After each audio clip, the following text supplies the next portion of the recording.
සෑම දෙනාම සාදරයෙන් පිළිගන්නවා. මේ ගිය සතියේ කනෙක්ට් වෙන්න බැරි වෙච්ච කට්ටිය ඉන්නවද මේකේ ගෲප් එකේ?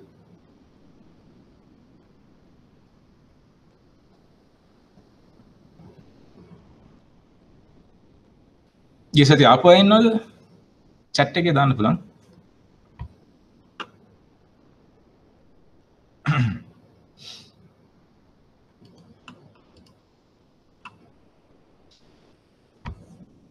එතකොට ගිය සතියේ ආව කට්ටියත් නෑ, ආව නැති අයත් නෑ.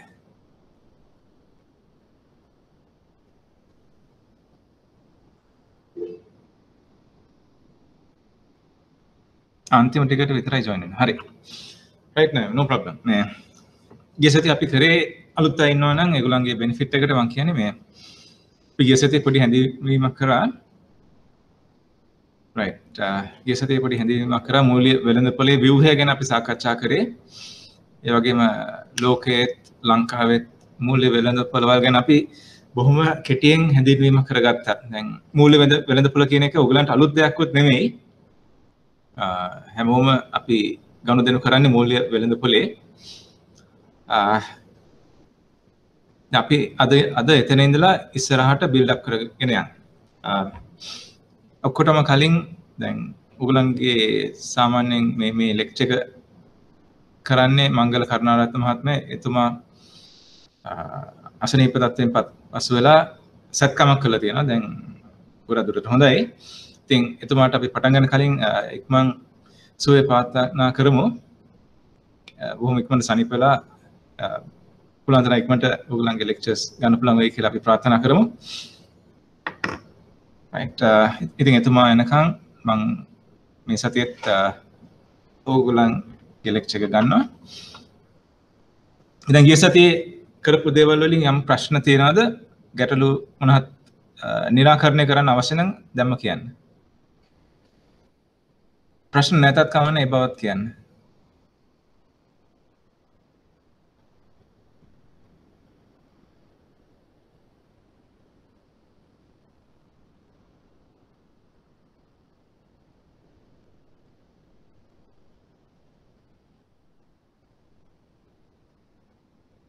පැහැදිලි තැනක් තියෙනවද ගිය සතියේ?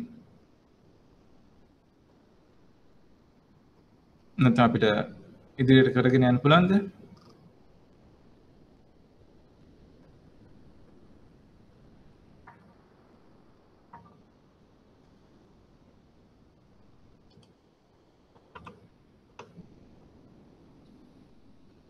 ගිය සතියේ කරපුවා රෆ්ලි කියන්න කියලා රික්වෙස්ට් එකක් තියෙනවා.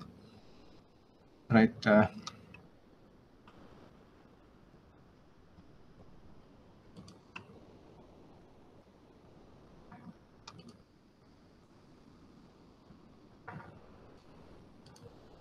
හරි, අපි ගිය සතියේ පොඩි හැඳින්වීමක් කරගත්තේ මූල්‍ය වෙළඳපොළ ගැන. මූල්‍ය වෙළඳපොළේ ව්‍යුහය කරා මේ සටහන ඔයගලන්ට බොහොම මතක ඇති. ඒ වගේම ඉතාමත්ම සරල සටහනක්. අපි දෙක වසරේ අධ්‍යයනය කරපු දෙයක් තමයි නැවතත් ගිය සතියේ සාකච්ඡා කරේ. ආර්ථික වර්ධනයට බලපාන සාධක අපි සාකච්ඡා කරා. දැන් මේක ඉතාමත්ම වැදගත් දේ වෙන්නේ ඔයගොල්ලෝ ආර්ථික කටයුතු පිළිබඳ තියෙන සියලුම පුවත් කියවන්න ඕනේ. එක්කෝ පුවත්පත් මගින් වෙන්න පුළුවන්, නැත්නම් වෙබ්සයිට්ස් වලින් වෙන්න පුළුවන්. ඕනෑම මැගසින් එකක් වෙන්න පුළුවන්. ඉකොනොමිස්ට් වගේ හොඳ ජර්නල් එකක් වෙන්න පුළුවන්. නැත්නම් හොඳ මූවිස් බලන්න පුළුවන්. මම ගිය සතියේ මූවිස් ගැනත් කිව්වා බලන්න කියලා. දැන් ගිය සතියේ අපි කරපු මූවිස් කවුරුත් බැලුවද? අපි සාකච්ඡා කරා මම හිතන්නේ මේ රෝග් ට්‍රේඩර් වගේ මූවිස් බලන්න කියලා. කවුරුත් ඒක බැලුවද? නැත්නම් මේ සතියේ LPL එක නිසා සම්පූර්ණයෙන්ම දිය වෙලා ගියාද? හරි, කමන්නේ. තව සතියක් තියෙනවා ඔයගලන්ට. ඊළඟ සතියේ ඇතුළතද මේ මූවිස් ටික බලන්න. මම ගිය සතියේ ඔයගලන්ට මූවිස් බලන්න කියලා කිව්වද? කියන්නේ නැති නේ.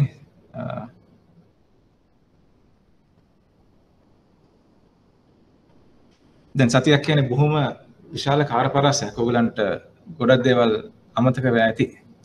සාමාන්‍යයෙන් මේ දවස්වල මතක හිටින්නේ ඉතින් පැය භාගයක් තරම් කෙටි කාල සීමාවක් ඇතුළත තමයි. පරසයක් තමයි මතක තියෙන්නේ. දවස් 7ක් කියන ඉතින් ඉතාමත්ම අපහසු කාර්යයක්. කාටවත් මතකද මම ගිය සති කියේ මූවිස් මොනවද කියලා? තමයි මූවිස් ගැන කිව්වේ නැද්ද? බැලිය යුතු මූවිස් මම හිතන්නේ මට මතක විදියට කිව්වා.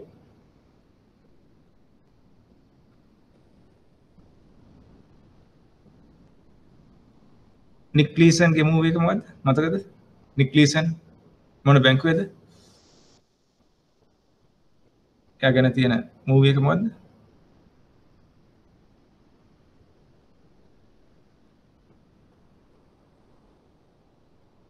ඕකේ මූවිස් මොනවද කියලා අහන්න බැරි වුණා. රයිට් මම ආයි කියන්නේ. ටයිප් කරනවා ඔයගලන්ට පේනවා ඇති කියලා මම හිතනවා. මම ටයිප් කරන ඒවා පේන්නේ නැද්ද බලන්න.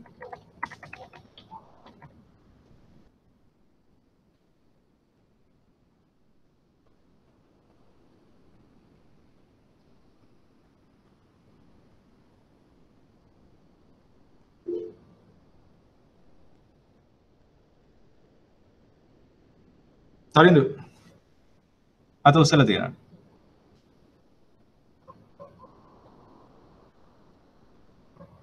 ඔව් යම් ප්‍රශ්නයක් තියෙනවද ඔයාලට?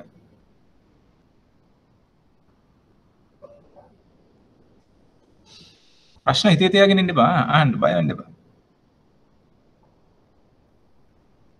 කිසි දෙයක් හිතේ තියාගෙන ඉන්න එපා.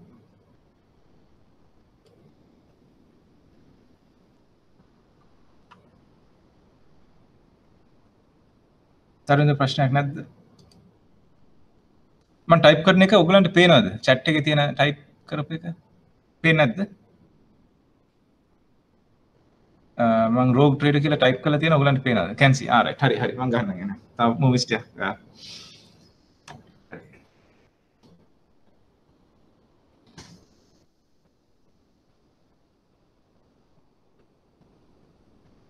පළවෙනි එක වැරදි. මම rough trader කියලා ගහලා තියෙන ඒක නෙමෙයි. rogue trader.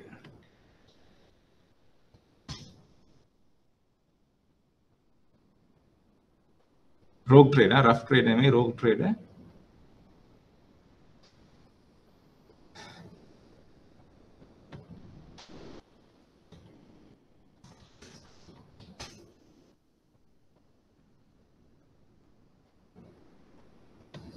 දැන් ටයිප් කරන එක ඔයගොල්ලෝ දැකලා ඇති.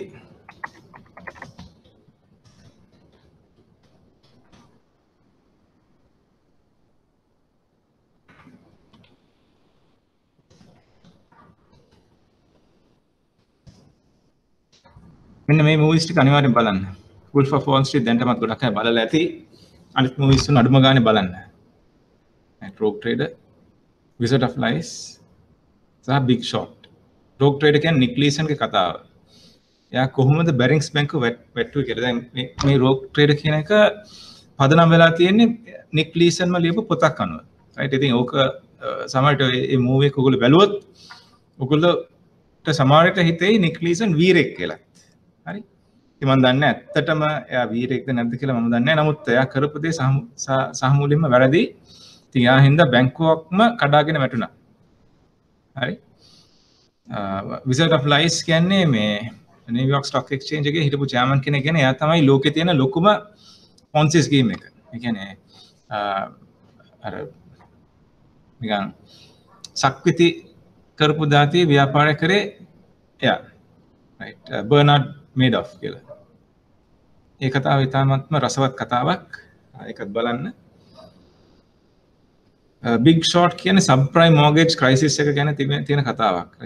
දැන් අපි ගිය සතියේ සාකච්ඡා කරන්නේ අවුරුදු 10න් 10ට බැලුවොත් යම් කිසි කරදරයක් ලෝකේ වෙලා තියෙනවා. crisis එකක්, economic crisis එකක් වෙලා තියෙනවා. ආර්ථික යම් ගැටලුවක්කට මුහුණ දීලා තියෙනවා.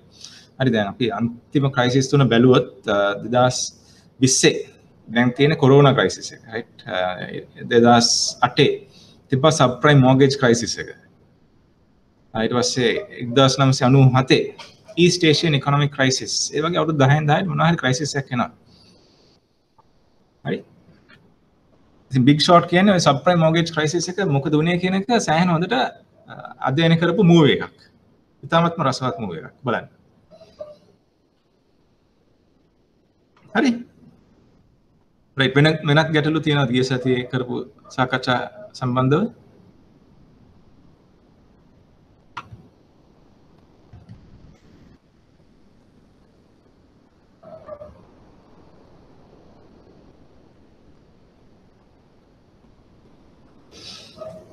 ප්‍රශ්න ඉතින් හරි නෑ වගේ පේන්නේ. උනාට අපි නිකන් දල වශයෙන් බලාගෙන යන තව මොනවද කරේ කියලා.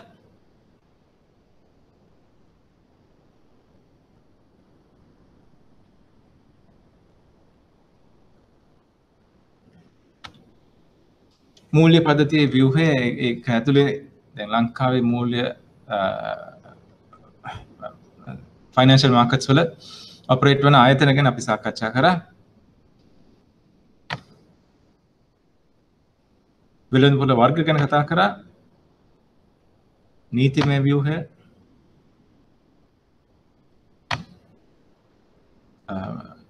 මූල්‍ය ස්ථායීතාවය ගැන කතා කරා.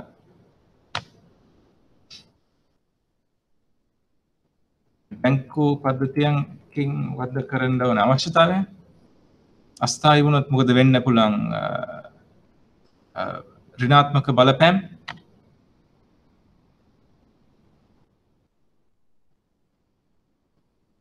මූල්‍ය වෙළඳපොලේ කාර්යභාරය, මැද කාලෙන් වෙනස් වීම, මේකේ අඩංගු නොවන දෙයක් තමයි මේ කොරෝනා නිසා ගොඩක් අය work from home තත්ත්වයට මුහුණ දුන්නා. ඉතින් ඒකෙන් අලුත් ට්‍රෙන්ඩ් එකක් වගේ හැදුණා. ඉතින් ඇත්තටම දැන් ඒ කියන්නේ ඔෆිස් ස්පේස් වලට තියෙන ඩිමාන්ඩ් එක ඔයගොල්ලෝ ගත්තොත් දැන් මෙච්චර කල් අපි තාමත්ම උස ගොඩනැගිලි හදලා ඒ වගේ දේවල් වලට තමයි ගොඩක් වියදම් කරලා තියෙන්නේ. right, brick and mortar model එකට. නමුත් දැන් work from home තියෙනවා නම් කාටවත් ඇත්තටම ඔෆිස් එකට ගිහිලා වාඩි වෙලා පුටුවක් මෙසෙත් තියාගෙන වැඩ කරන්න අවශ්‍යතාවයක් නැහැ. ලොකු බිල්ඩින් හදන්න අවශ්‍යතාවයක් නැහැ. තමන්ගේ ස්ටාෆ් එක සමහර විට දැන් ලංකාව ගත්තොත් ස්ටාෆ් එක ඉන්න පුළුවන් අනුරාධපුරේ කෙනෙක් ඉන්න පුළුවන්. ඒත් එක්කන නුවරඑළිය වෙන්න පුළුවන්. ගාල්ලේ, මාතර, හම්බන්තොට, යාපනේ, රින්කෝ, වවුනියා, මුලතිව් ඕනේ පළාතක ඉඳලා තමන්ගේ ගෙදරින් එළියට අඩියක්වත් බහින්න නැතුව සේවය කරන්න පුළුවන්. දැන් හරියට මේක ඉම්ප්ලිමන්ට් වුණොත් හරි. ඉතින් ඒකට අවශ්‍ය යටිතල පහසුකම් සියල්ලම සපයා ගැනීම ඉතාමත්ම වැදගත්. දැන් පොඩ්ඩක් කල්පනා කරලා බලන්න ඒ වගේ දෙයක් ඇත්තටම ඔපචුනිටි එකක්. හොඳ එන්ටර්ප්‍රෙනර් කෙනෙක් ඉන්නවා නම්, ව්‍යවස්ථායකයෙක් ඉන්නවා නම් එයාට තමන්ගේ සේවකයන්ව ගෙදර මේ ඔෆිස් එකට ගෙනගෙන ලොකු වියදම් දරාගෙන බිල්ඩින් හදන්න කිසිම අවශ්‍යතාවයක් නැහැ. ඒකට යන වියදමත් ඇත්තටම තමන්ගේ සේවකයන් අතර බෙදලා දෙන්න පුළුවන්. right, ඒකනේ යම් කිසි ඉතරක් වෙනවනේ ඒ ඉතිරින් කොටසක් තමන්ගේ සේවකයන්ට දෙන්න. ඉතින් ඒක සේවකයන්ටත් හොඳයි. ඒ වගේම සේවකයෝ දැන් අපි ගත්තොත් අපි සාමාන්‍යයෙන් අපි ඕන කෙනෙක් දවසට පැය 2-3ක් ඉන්නවා ට්‍රැෆික් එකේ පාරේ. ගෙදරින් ඉන්න වැඩ කරන එහෙම කිසි ප්‍රශ්නයක් නැහැ. හරි, 8:00ට වැඩ පටන් ගන්නවා සමහරට 8ට උදේ නැගිටලා ගෙදරින් ළම වැඩ කරන්න පුළුවන්. ගෙදර අවශ්‍ය වැඩ සමහරට කරගන්න වෙලාවක් තියෙයි. සමන්ගේ බිරිඳයි දරුවොත් එක්ක වැඩිපුර කාලයක් ගත කරන්න පුළුවන්. ඒනට ඔෆිස් එකේ වැඩත් කරනවා. සමහර ඊටත් වඩා හොඳට කරනවා. ඉතින් මේ වගේ අවස්ථාවක් ප්‍රයෝජන ගන්න පුළුවන් කමකුත් තියෙනවා ඇත්තටම. ඉතින් කොරෝනා කියන්නේ ඇත්තටම නෙගටිව් දෙයක් නෙමෙයි. ඒක ඇත්තටම පොසිටිව් විදියට තමයි ගන්න ඕනේ. right, ජීවිතයේ තියෙන හැම දෙයක්ම පොසිටිව් විදියට ගන්න, යම් දෙයක් ඉගෙන ගන්න නිතරම අඩියක් ඉස්සරහට මිසක් කවදාවත් අඩි පස්සට තියන්න බෑ. හරි, ඔයගොල්ලෝ දැන් මේ කරන එක්සෑම් එකෙන් ගත යුතු ඉතාමත්ම වැදගත්ම දේ තමයි ඒක. right,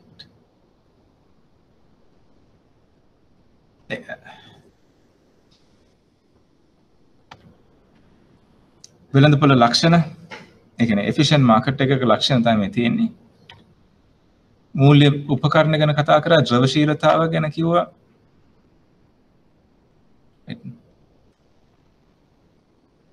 වත්කම් වර්ග ගැන,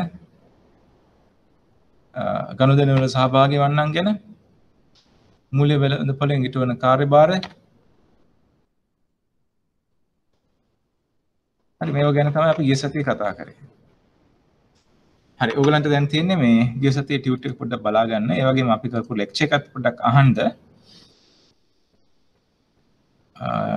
එතනින් එහාට තව ගැටලු තියෙනවා නම් සාකච්ඡා කරන්න පුළුවන්. තව ප්‍රශ්න තියෙනවා නයොමි වගේ. දැන් කවුද ප්‍රශ්නය ඇහුවේ? briefly explain කරන්න කියලා.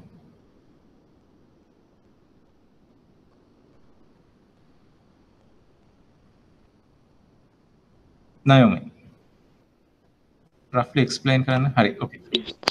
Thank you sir. Okay, right. අපිට නම් මෙතනින් ඊළඟ පාඩමට යන්න පුළුවන්.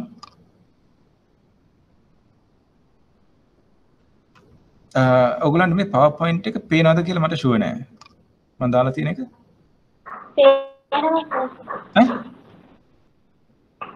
පේනවා. right. හරි. Okay. බැඳුම් කර. right. දැන් අවුරුදු කිහිපයක කලින් සෑහෙන ආందోලනාත්මක තත්වයකට මුහුණ දීපු මාතෘකාවක් බැඳුම් කර කියන එක. දැන් ලංකාව ඇත්තටම බැඳුම් කර කියන්නේ ලෝකයේ තියෙන බොහොම කියන්නේ අර මූල්‍ය කටයුතු සම්බන්ධයෙන් ගන්නකොට තියෙන අර අමාරුම විෂයක් වගේ එකක් තමයි බැඳුම් කර කියන්නේ. මේ අමාරුම කියවට අපි ඇත්තටම බොහොම සරලයි. ඔයගලන්ට තේරෙයි අපි කරගෙන යනකොට කොච්චර සරලද කියලා. ඒකේ ප්‍රශ්නේ තියෙන්නේ ගොඩක් මිනිස්සුන්ට මේක ගැන ලොකු අවබෝධයක් නැහැ. ඒක හින්දා බොරු අමාරුවක් ගොඩක් හිතාගෙන ඉන්නවා. නමුත් අමාරුවයි කියලා ගත්තත් ලංකාවේ තියෙන වාසිය තමයි ලංකාවේ ගොඩක් දෙනෙක් බැඳුම් කරගෙන දන්නවා. අඩු ගන්න අහලා වාරි තියෙනවා. හරි? ඉතින් ඒ මාතෘකාව තමයි අපි අද කරන්නේ බැඳුම් කර. දැන් බැඳුම් කරයක් කියන්නේ මොකක්ද කියලා ඔයගොල්ලෝ මට කියන්න පුළුවන්ද? ගාලා අපි ටයිප් කරමු බලන්න මේක නැත්තම් වීඩියෝ මොකද්ද මයික්‍රොෆෝන් අන්මියුට් කරලා මට කියන්න. බැඳුම් කර කියන්නේ මොකද්ද?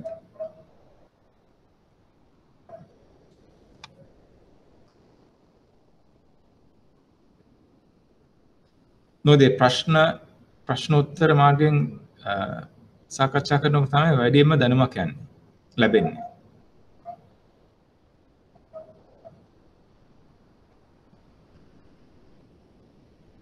බැඳුම් කරයක් කියන්නේ කුමක්ද? රජයේ දිගුකාලීන මූල්‍ය අවශ්‍යතා සපුරා ගන්න ක්‍රමයක්. රජයේ දිගුකාලීන මූල්‍ය අවශ්‍යතා සපුරා ගන්න ක්‍රමයක් නේ. හරි. ඔයගේ නම කියන්නේ? මම Nadun. Nadun. right. very good Nadun. very good. තමත් හොඳයි. තව මොනවද තියෙන්නේ? රජයේ දිගුකාලීන අවශ්‍යතා මූල්‍ය අවශ්‍යතා සපුරා ගන්න එක උපකරණයක් තමයි බැඳුම් කර. හරියට හරි. very good. තව අර්ථ දැක්වීම් තියෙනවද?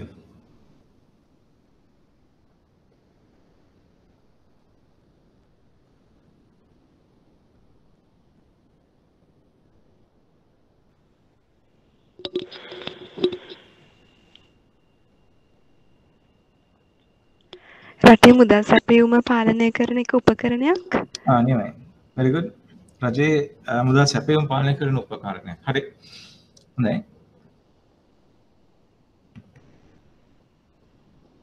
ඕකේ. දැන් එකෙන් පේන්නේ ඔයගලන්ට බැඳුම් කර කියන්නේ මොකක්ද කියලා යම් අවබෝධයක් තියෙනවා. ඒක තාමත්ම හොඳයි. දැන් මේ අවබෝධය ඇත්තටම ඔයගොල්ලෝ සමහර නිවුස් බලලා හරි මොන හරි දෙයක් කියවලා හරි ලබාගත්ත දැනුමක්. ඉතින් ඒක තාමත්ම හොඳයි. සමහරවිට පාසල් යන කාර්යය පවා මේක ගැන කියන්නේ නැති යුනිවර්සිටි වල කරනවා ඇති බැඳුම් කරගෙන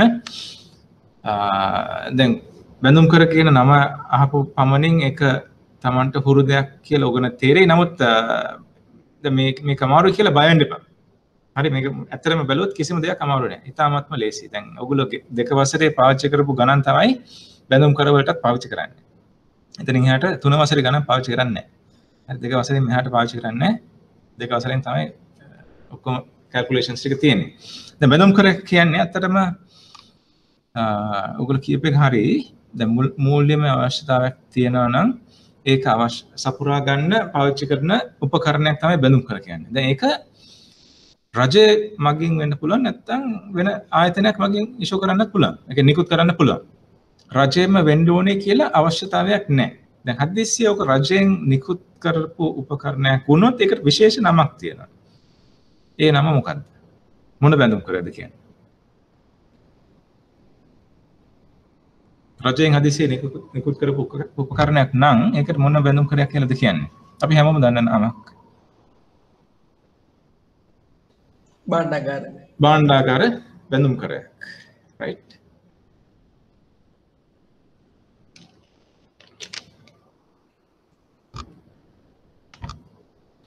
හරි. දැන් නදුන් කලින් කියපු උත්තරේ හරියටම හරි. ඒ වගේම නයමී කියපු එකත් හරි. එකම දේ රජය පමණක්ම නෙමෙයි යම් මූල්‍යමය අවස්ථාවක් තියෙනවා නම් ඒ සඳහා දිගු කාලීන උපකරණයක් නිකුත් කරනවා නම් ඒකට කියන්නේ බැඳුම් කරයක් කියලා. දැන් ඔය නිකුත් කරන උපකරණය මූල්‍යමය උපකරණය අවුරුද්දකට වඩා වැඩි නම් ඒකට කියන්නේ බැඳුම් කරයක් කියලා. නමුත් ඒක අවුරුද්දකට වඩා අඩු නම් කියන්නේ බිල්පතක්. හරි බාන්දා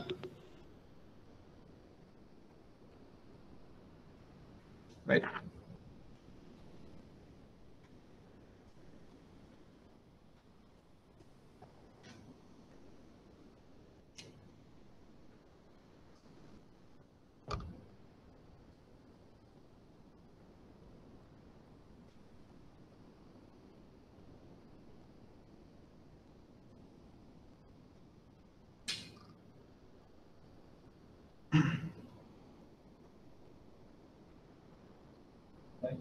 අවුරුද්දකට වඩා අඩුයි නම්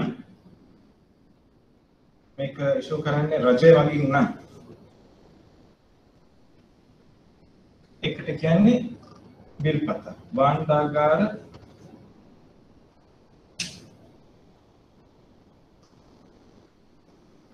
බිල්පත අවුරුද්දකට වඩා වැඩි නම් කියන්නේ භාණ්ඩාගාර බැඳුම් කරයක්. නැත්නම් treasury bill right treasury bond මේක පෞද්ගලික ආයතනයක් වගේ නිකුත් කරොත් ඒකට කියන්නේ අවුරුද්දකට වඩා අඩු නම් commercial paper. නැත්නම් වාණිජ්‍ය පත්‍රයක් නේ.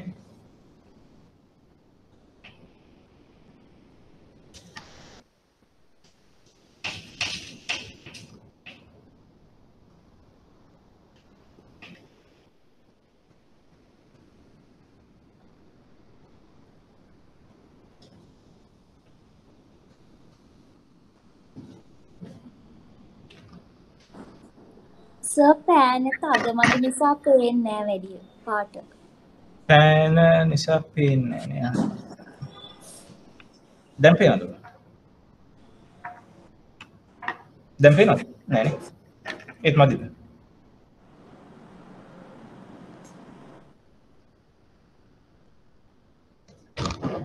ටිකක් ෂේප්ස්. ටිකක් ෂේප්.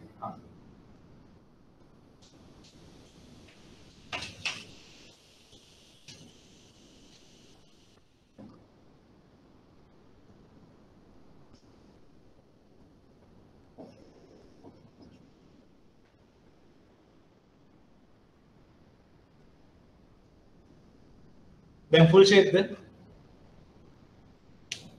දැන් පේනවා සර්. හරි.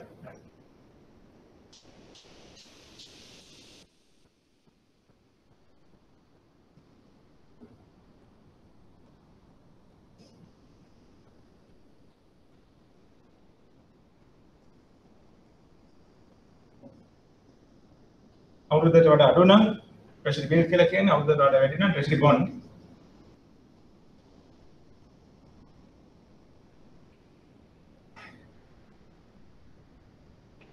එළ භාණ්ඩාගාර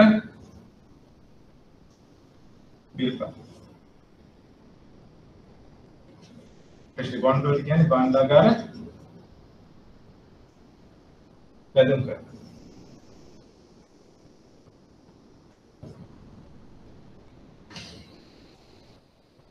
පෞද්ගලික ආයතනයක් නැත්නම් ආයතනයක් න රජය නොවන any ආයතනයක්.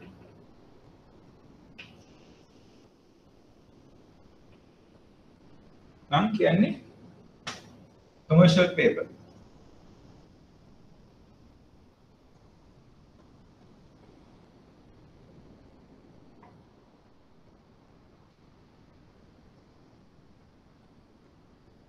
වාණිජ්‍ය පත්‍ර.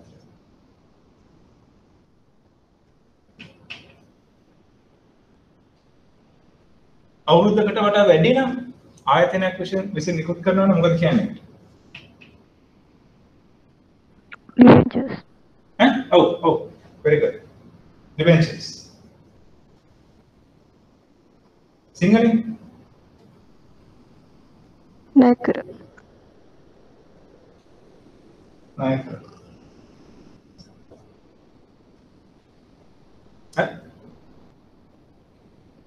එතකොට මේක තමයි වෙනස. මේවට කියන්නේ ඔක්කොම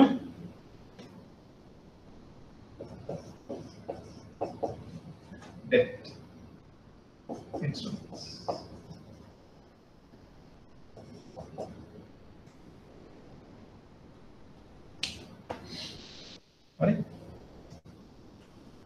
Right. Then කාලය අතරල දැම්මොත් කාලය පිළිබඳ ගැටලුව අතරල දැම්මොත් ණය උපකරණ නිකුත් කරන්න පුළුවන් එක්ක රජයට පුළුවන් නැත්නම් වෙන ආයතනයකට පුළුවන්. හරි?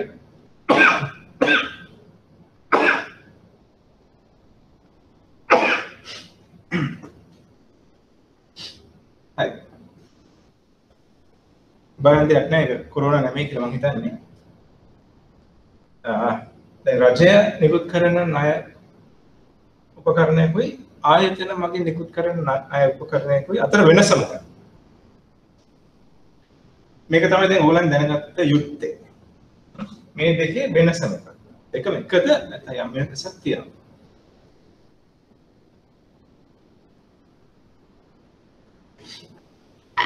යම් කිසි වෙනසක් තියෙනවා මේ දෙකේ අතර.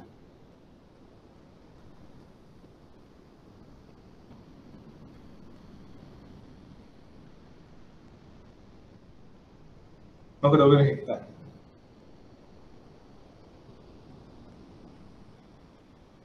කවන්නේ වැරදුනත් කවන්නේ නැහැ. තමන්ගේ හිතේ තියෙන දේවල් කියන්නේ. හිතේ තියෙන දේවල් හංගගෙන ඉන්න එපා.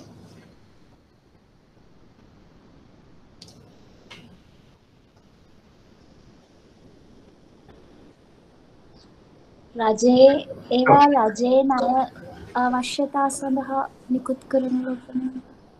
හරි මේක රජයේ ණය අවශ්‍යතා සඳහා තමයි නිකුත් කරන්නේ. මේක ආයතනවල ණය අවශ්‍යතා සඳහා තමයි නිකුත් කරන්නේ. හරි. ඒ අරෙන්න.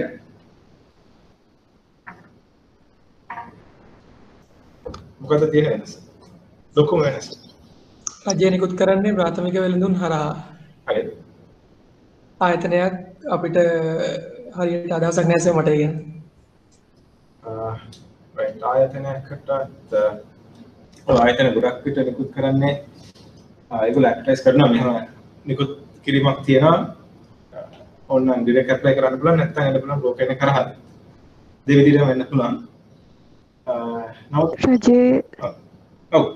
රජයේ සුරකුම් පත්වල අවදානම අඩුයි මොකද එයාලට සල්ලි අච්චු ගන්න අන්න හරියටම හරි රජයේ සුරකුම් පත්වල ණය අවදානම කීයද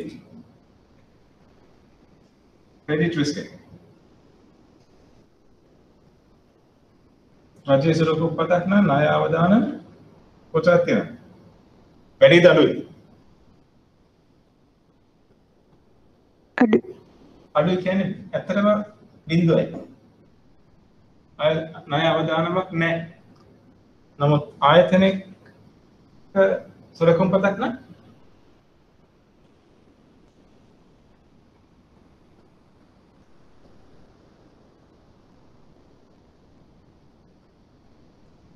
ණය අවදානමක් තියෙන්න පුළුවන්.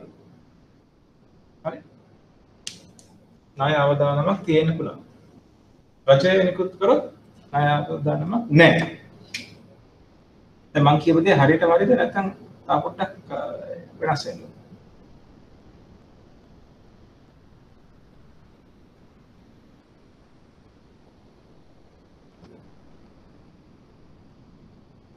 මගේ උත්තරේ හරියටම හරියද නැත්නම් තව පොඩ්ඩක් රිෆයින් වෙන්න ඕනේ. කියන්නේ පෙරලා ගන්න අවශ්‍යයි. යම් වෙනසක් සිදු විය යුතුයි මගේ උත්තරේට. මගේ උත්තරේ චූටි වෙනසක් වෙන්න ඕනේ අතට. පොඩි වෙනසක්. මොකක්ද වෙනස?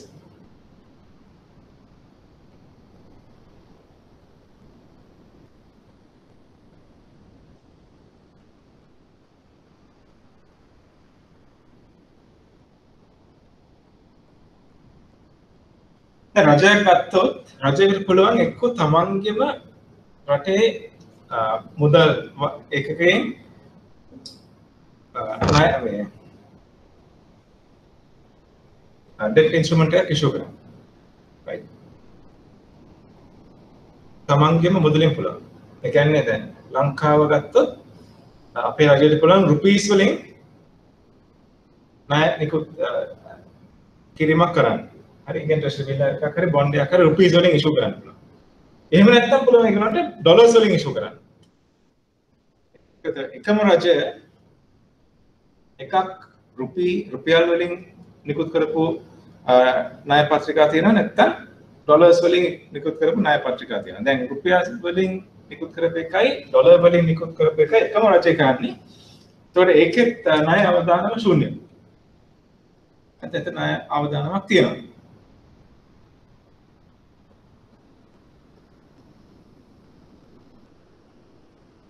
මොකද ඔයගොල්ලන්ගේ අදහස? රජයක් තමන්ගේම රටේ මුදල් එකකින් ණය නිකුත් කරොත් ඒකේ අවදානමයි පිට රට මුදල් එකකින් ණය අවදානම නෙමෙයි. ණය ගත්තොත් ඒකේ අවදානමයි එකමද නැත්නම් වෙනස්? මොකේද වැඩි?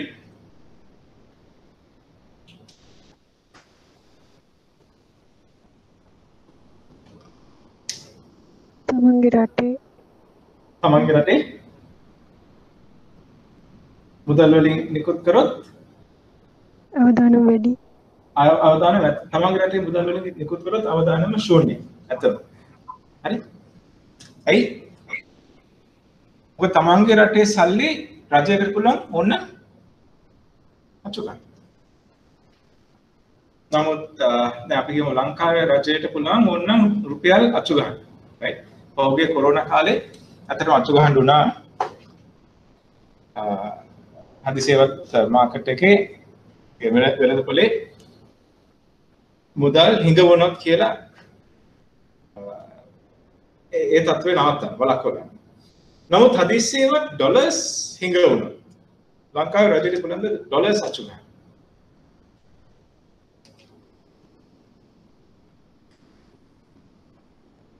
අපිට ඩොලර්ස් මදි නම් ඩොලර්ස් අච්චු ගන්න පුළුවන්ද? බෑ. right ඩොලර්ස් අච්චු ගන්න බෑ රුපියල් විතරයි අච්චු ගන්න පුළුවන්. එතකොට තමන්ගේම රටේ මුදල් වලින් ණය නිකුත් කරොත් අවදානම ශූන්‍යයි. නමුත් පිටරට මුදල් වලින් ණය නිකුත් කරොත් අවදානමක් තියෙනවා. ඒකට තමයි කියන්නේ sovereign risk.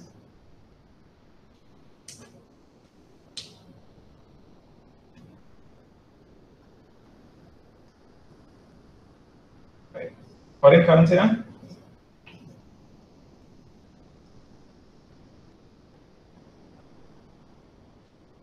sovereign risk कहते हैं रटक स्वैरी ණය ශ්‍රේණිගත කිරීම අනුව තමයි ඒක බලපාන්නේ. sovereign risk අපේ sovereign rating එක දැන් ගිය සතියේ S&P එකෙන් අපේ රේටින් එක අඩු කරා. ඊට කලින් සතියේ Fitch වලින් අඩු කරා. අපේ රේටින් එක CCC කරා. ලංකාවේ ක්‍රෙඩිට් රේටින් CCC. right. ඊට කලින් අපිට තිබේ B- ඉඳන් CCC වුණා. දැන් ඒකෙන් අදහස් වෙන්නේ ඒගොල්ලෝ හිතන්නේ විදිහට අපේ තියෙන අවදානම වැඩි වෙලා තියෙනවා. ඒකයි අපේ රේටින් එක අඩු වෙලා තියෙන්නේ. right. B- ඉඳලා අපි දාලා තියෙනවා CCC. මේක එච්චර හොඳ තත්ත්වයක් හොඳ දෙයක් නෙමෙයි. දැන් අපේ උත්සාහය වෙනුවෙන් නැවත B- හරි එයින් උඩට හරි යන්නේ.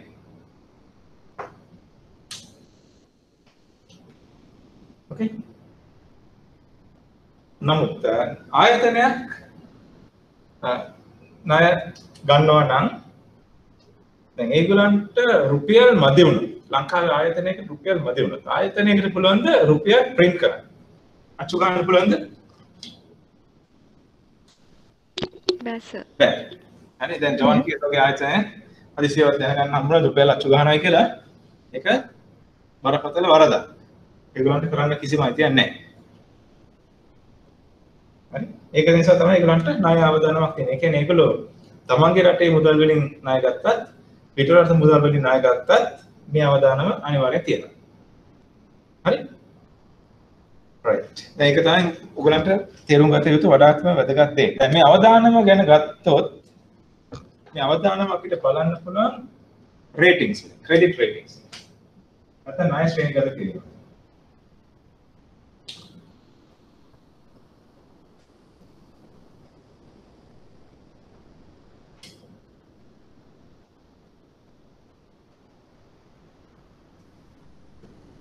උනත් මේ රතු පාටේ ලියන දේ පේනවා.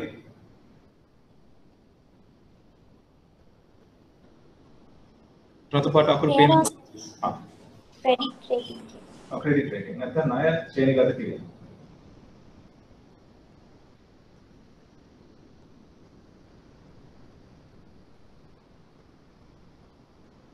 හරි. වර්ග දෙකක් තියෙනවා. investment grade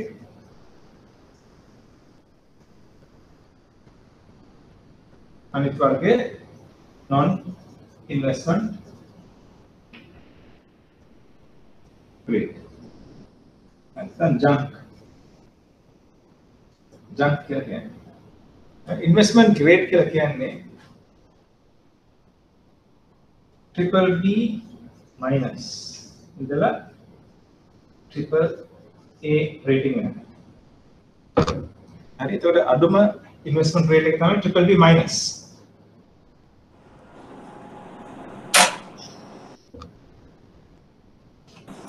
සර් පහළ ටික නම් පේන්නේ පොඩි. නැපේ.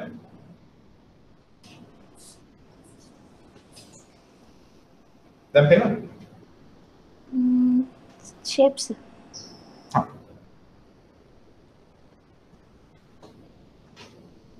BBB minus ඉඳලා AAA වෙනකන් තමයි investment grade. non investment grade වෙන්නේ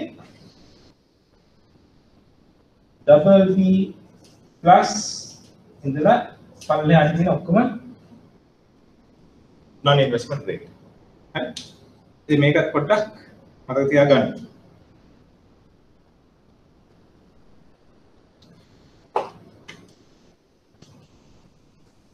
හරි.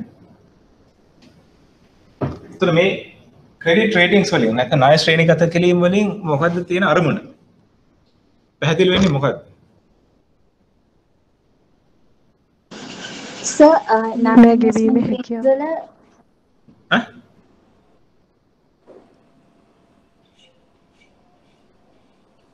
මට හොන්නේ. සර් non investment grade වල යට මේ අර මේ දීලා තියෙන්නේ මොකද්ද සර්?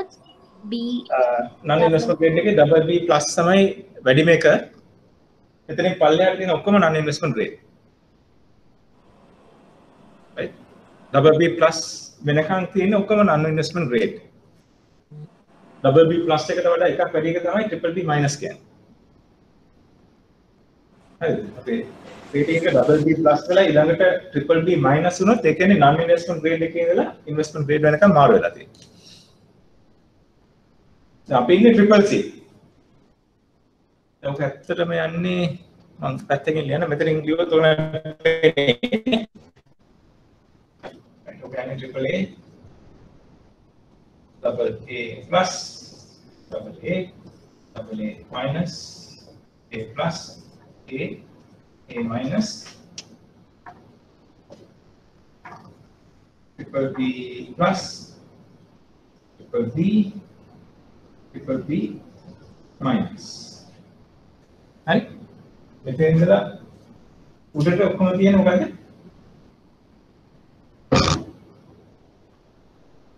මෙතන උඩට තියෙන මොන ග්‍රේඩ් එකද?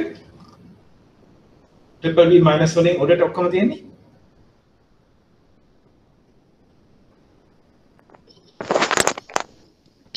investment grade. investment grade.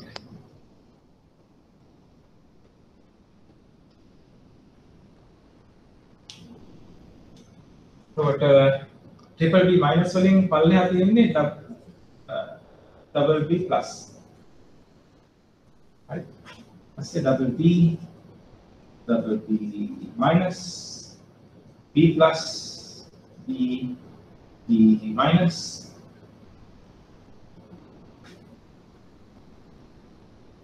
triple C plus.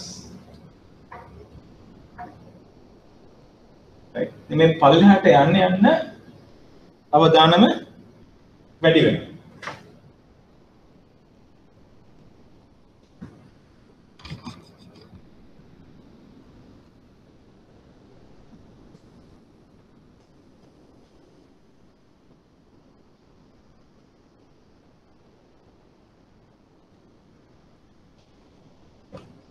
පල්ලෙහාට යන්න අවදානම් වැඩි වෙනවා.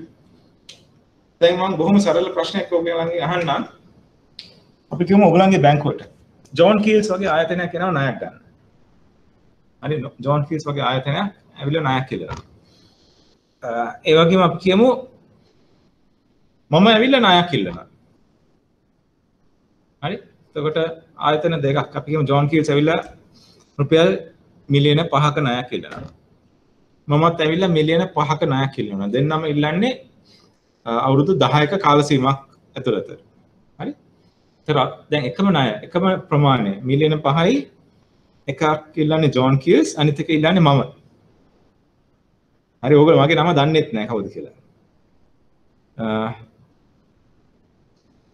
දැන් බැංකුවක් හැටියට ඕගොල්ලෝ මොකද්ද ගන්න තීරණය? ණය දෙනවද නොදී ඉන්නවද? දැන් එහෙම නැත්නම් මොනවද බලන්නේ ඔයගොල්ලෝ?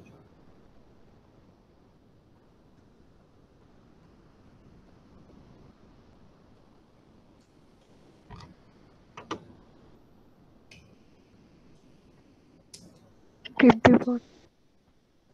crib එක. හරි crib එක. ඒට අමතරව repayment capacity එක. repayment capacity. හරි. දැන් ජෝන් කීල්ස් ගැන අහපු නැති කෙනෙක් ඉන්නවද මේකේ? මේ group එකේ? ජෝන් කීල්ස් ගැන අහපු නැති කෙනෙක් ඉන්නවද?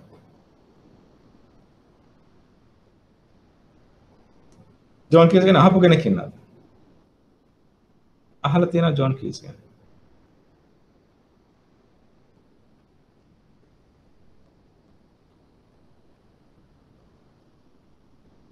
අහලා නේ?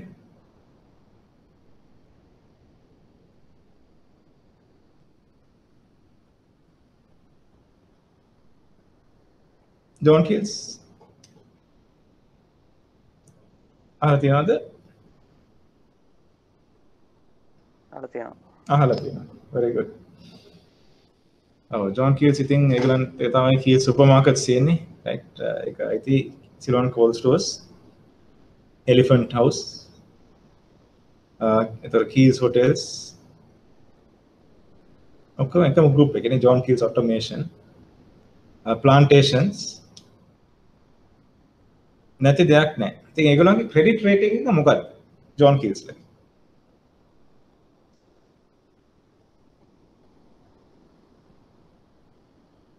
John Keells triple A. හරි?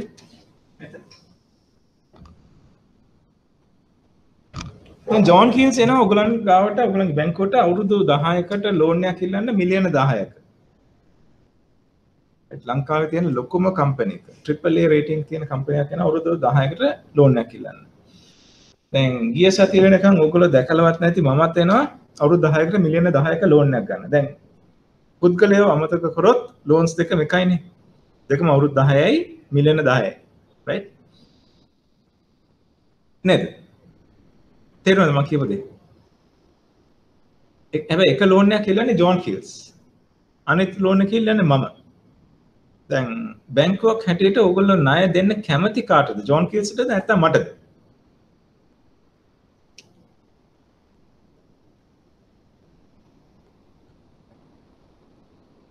ජෝන් කීල්ස්. මට දෙන්නේ නැහැ. ජෝන් කීල්ස්. හරි මට දෙන්නේ නැහැ ඉතින් ඔයගොල්ලෝ ණයනේ. ජෝන් කීල්ස්. ජෝන් කීල්ස් වලට දෙන්නේ.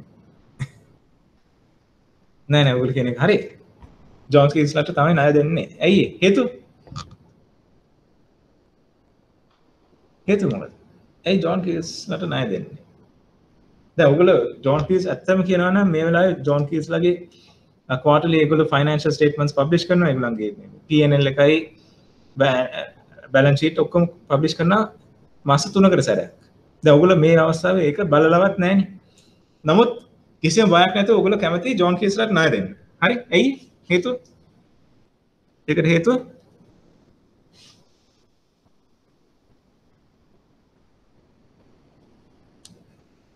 ඔයගොල්ලන්ට කම්පැනි ගැන ෂුවර් නේ? නැද්ද? ක්‍රෙඩිට් රේටින් එක අන්න හරි. අන්න හරි. කිසිම බයක් නැතුව S එක වහගෙන උනත් ජෝන් කීස්ලාට මිලියන් 10ක් නෙවෙයි මිලියන් 1000ක් වුණත් දෙන්න පුළුවන්. කිසිම බයක් නැතුව. ඒගොල්ලන්ගේ ක්‍රෙඩිට් රේටින් එක ට්‍රිපල් රේටින් එක හොඳ නිසා. හරියට. හැබැයි මට දෙන්න පුළුවන් ඒ විදිහට. මං ඉල්ලුවොත් දෙනවද එහෙම? දැන් ඔයගොල්ලෝ ඉන්නේ ජෝන් කීස්ලා ඇවිල්ලා ණයක් ඉල්ලනකම්. තමයි බලාගෙන. හරි දැන් අපි වගේ කට්ටිය ඇවිල්ලා ණයක් ඉල්ලුවොත් අර වගේන කියනවා මේ වගේන කියනවා ගොඩක් දේවල් හොයනවා. නේ? හේතුව ක්‍රෙඩිට් රේටින් එක. මේක තමයි වැදගත් වෙන්නේ. හරි ජෝන් කීස් ට්‍රිපල් A මගේ කොහෙද ක්‍රෙඩිට් රේටින්? රේටින් එක ඇත්තවත් නැහැ. හරි? ඒක තමයි තියෙන වාසිය. ක්‍රෙඩිට් රේටින් එක වැඩි වෙන්න තියෙන ණය අවදානම right රේටින් එක වැඩි වෙන්න ණය අවදානම අඩු වෙනවද වැඩි වෙනවද? අඩු වෙනවා. අඩුයි. හරියට. අඩු රේටින් වැඩි වෙන්න ණය අවදානම අඩුයි.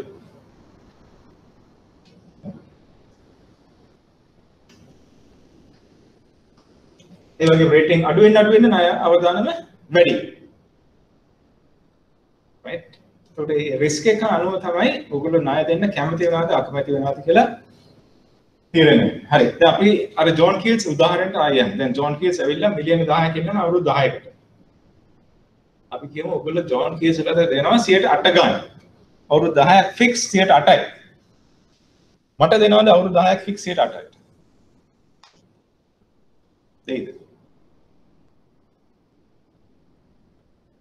මගේ ලෝන් එකට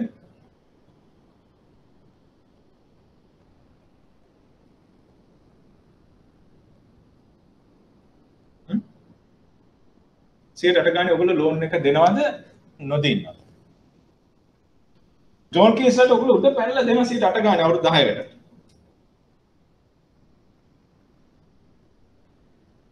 අපි වගේ අහිංසකයවොත් එහෙම දෙනවද? අවුරුදු 10ක් ෆික්ස් දෙනවා 108කට. ඔයගොල්ලෝ අපිට ෆික්ස් දෙනවා නම් කීයද දෙන්නේ සාමාන්‍යයෙන් රේට් එක?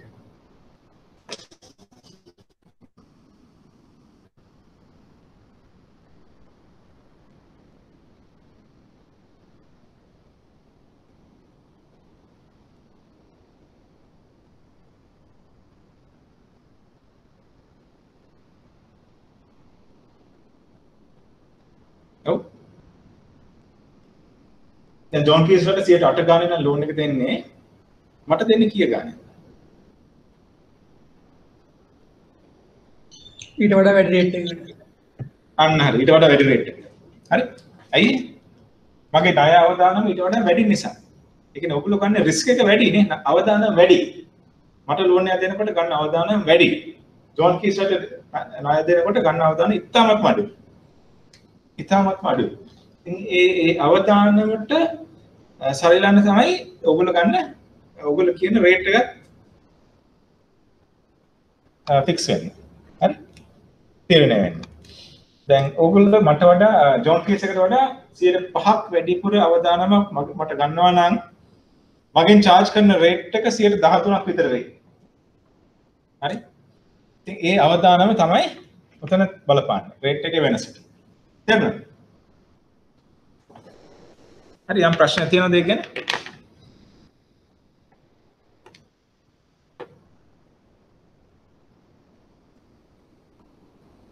පැහැදිලිද? පැහැදිලි සර්. හරි හරි. අපි ඉස්සරහට කරගෙන යමු. බැඳුම් කරණයක් යනු ණය උපකරණයකි. එනම් බැඳුම් කර නිකුත් කරන ණය ලබා ගන්නකු වන අතර ආයෝජකයා ණය හිමියෙකු වේ. හරි?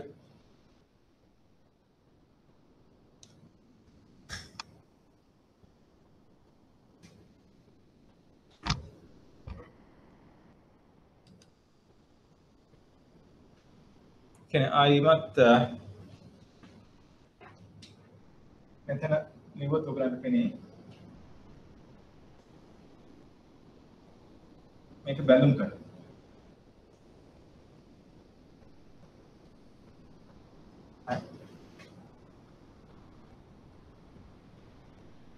මට ණය හිමියා සහ ණය ගැතිය. මට බැඳුම් කර එකදී වෙන්නේ ණය ගැතියා ණය හිමියට දෙනවා බැඳුම් කරේ.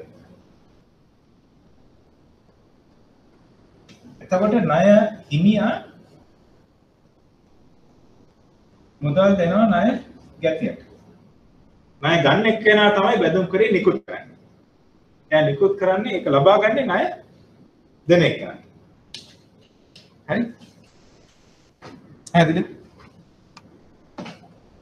ඒතර හැමතිස්සෙම ණය ගන්න එක්කෙනා තමයි බැඳුම් කරේ නිකුත් කරන්නේ.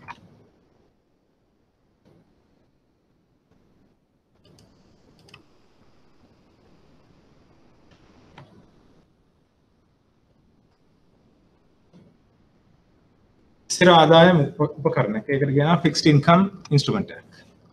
එනම් බැඳුම් කර එක නිකුතුවේ සිට කල්පිරීම දක්වා යම් ප්‍රතිශතයකට ප්‍රතිලාභ ගෙවීම සිදු වේ.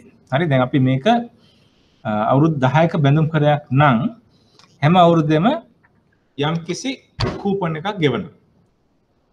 right? කියන්නේ කල්පිරීම වෙනකම් යම් ප්‍රතිශතයක් මූණත වටිනාකමින් යම් ප්‍රතිශතයක් ගෙවනවා. මේ කූපන් පොලිය ලෙස හැඳින්වේ. කූපන් ඉන්ට්‍රස්ට් එක කියලා තමයි කියන්නේ. දැන් කියන්නේ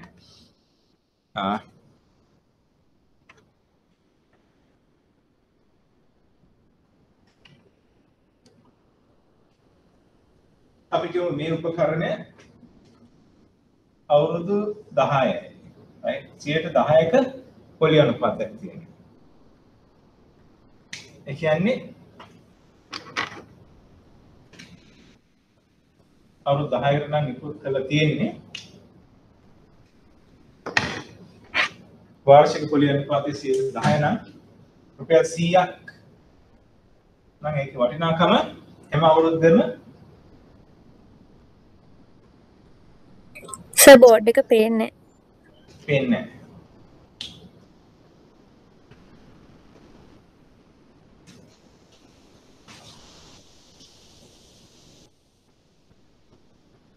මම මේක අයින් කළද?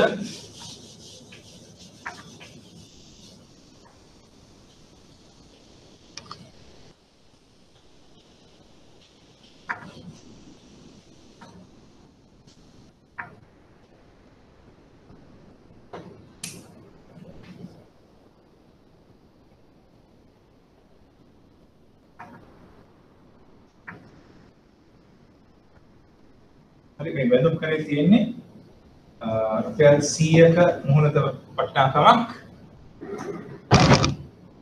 කියමු 10ක පොලිය අනුපාතයක් අවුරුදු 5යි. right? වාර්ෂික පොලිය තමයි 10 කියන්නේ.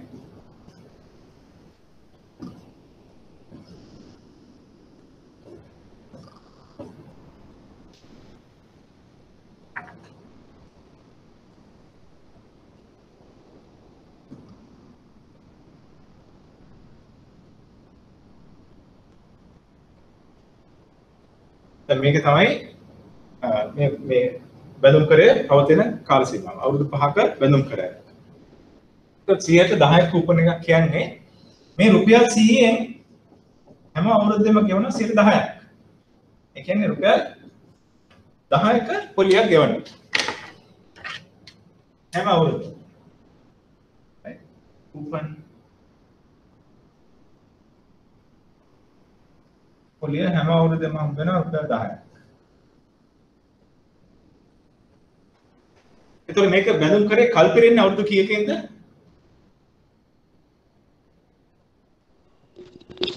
5කින්. 5කින්. කල්පිරෙන දවසේ ලැබෙනවා මේ මුහුණට වටිනාකම. රුපියල් 100ක් ලැබෙනවා. හරි?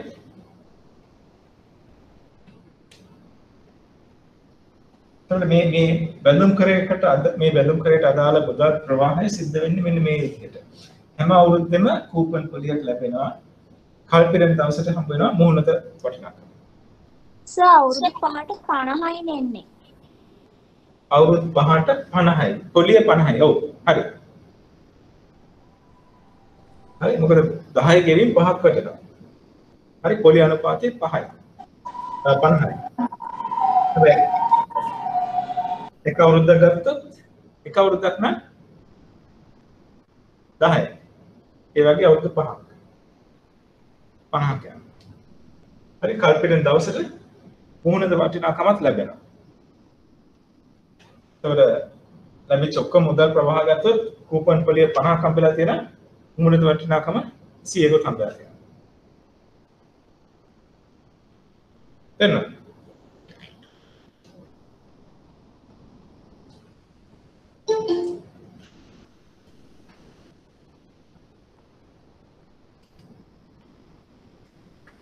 පැහැදිලිද? ඔව් සර්. සර් එතකොට මේ ණයගැතියා බැඳුම් කරේ නිකුත් කරන්නේ මුහුණට වටිනාකමටද එහෙම නැත්නම් ඔතන විදිහට රුපියල් 90කටද? මුහුණට වටිනාකමකටද? එහෙම නැත්නම් දැන් ඔතන උදාහරණයට අනුව රුපියල් 90කටද? ඒ කියන්නේ ණය ලබා ගන්නේ. රුපියල් 90ක් නෙමෙයි මේ 100න් 10කට කළද? නෑ එහෙම වෙන්නේ එතකොට මුහුණට වටිනාකමට කියන්නේ මුහුණට වටිනාකමට රුපියල් 100යිනේ. ඔව් ගොඩක් විට ඩිබෙන්චර් එකක් නම් ඒ කියන්නේ මේ ණයකරයක් නම් මුහුණට වටිනාකමට තමයි නිකුත් වෙන්නේ ඩිබෙන්චර් එකක් නම්. හරි? ඒ කියන්නේ මෙතන 100 නම් ඒක නිකුත් වෙන්නේ 100ටමයි. හැබැයි භාණ්ඩාකාර බැඳුම් කරයක් නම් ඒක වෙනස් වෙන්න පුළුවන්. ඒ සමහරවිට මෙතන පොලිය 10%ක් කූපන් එක 10%ක් වුණත් අතර ඉෂු කරන්නේ 12ක් වෙන්න පුළුවන්. එතකොට රජයට ලැබෙන්නේ එතකොට 100ට මේ රුපියල් 95ක් 98ක් විතර ගන්න. හරි ඒක අපි පසුවට ඉගෙන ගමු කොහොමද ඒක වෙන්නේ කියලා. දැනට පොඩ්ඩක් මේක මතක තියාගන්න. මෙන්න මේ විදිහට තමයි ඒක ස්ට්‍රක්චර් වෙන්නේ. හරි? කූපන් පොලියයි නිකුත් කරන පොලියයි වෙනස් වෙන්න පුළුවන්. හැමතිස්සෙම මේ දෙක සමාන විය යුතුයි කියලා අදහස් වෙන්නේ නැහැ. නමුත් ඩිබෙන්චර්ස් වල ගොඩක් විට සමානයි. හරි? තේරුණාද? හරි සර්. හැබැයි භාණ්ඩාගාර බැඳුම් කරයක් නම් නිකුත් කරනකොට මේක සමහරවිට වැඩි වෙන්නත් පුළුවන් අඩු වෙන්න පුළුවන්. ඒ කියන්නේ සමහරවිට 11ක් වෙන්නත් පුළුවන් 9ක් වෙන්න පුළුවන්. බොහොම හම්බෙන් 10ක් වෙන්නත් පුළුවන්. කීයටද නිකුත් වෙන්නේ කියලා හරියටම කියන්න අමාරුයි. ඒක ණයකරයක් නොවේ නම්. හරි?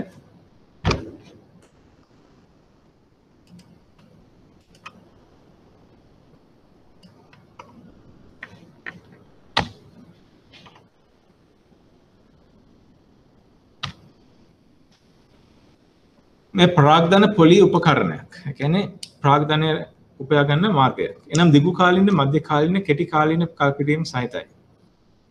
සාමාන්‍යයෙන් වස 2 සිට 30 දක්වා කල්පිරීම ඇත. බැඳුම් කර ඒ වගේ තමයි. බැඳුම් කර අවුරුදු 2යි අවුරුදු 30යි ලංකාවේ. නමුත් ඇමරිකාව වගේ දියුණු ආර්ථිකයන් තියෙන රටවල වල අවුරුදු 50 වෙනකන් වුණත් බැඳුම් කර නිකුත් කරන්න පුළුවන්. කියන්නේ එච්චර දීර්ඝ කාලයකට පුළුවන්. ලංකාවේ වැඩිම තියෙන දැනට අවුරුදු 30යි. කූපන් ගෙවීම මාසිකව කාර්තු ලෙස. ඒ කියන්නේ කාර්තුවක් කියන මාස කීයක්ද? කාර්තුවක් කියන්නේ මාස 3. මාස 3න් 3ට ගෙවන්න පුළුවන්. ඒ කියන්නේ අවුරුද්දට කූපන් කීයද? 4.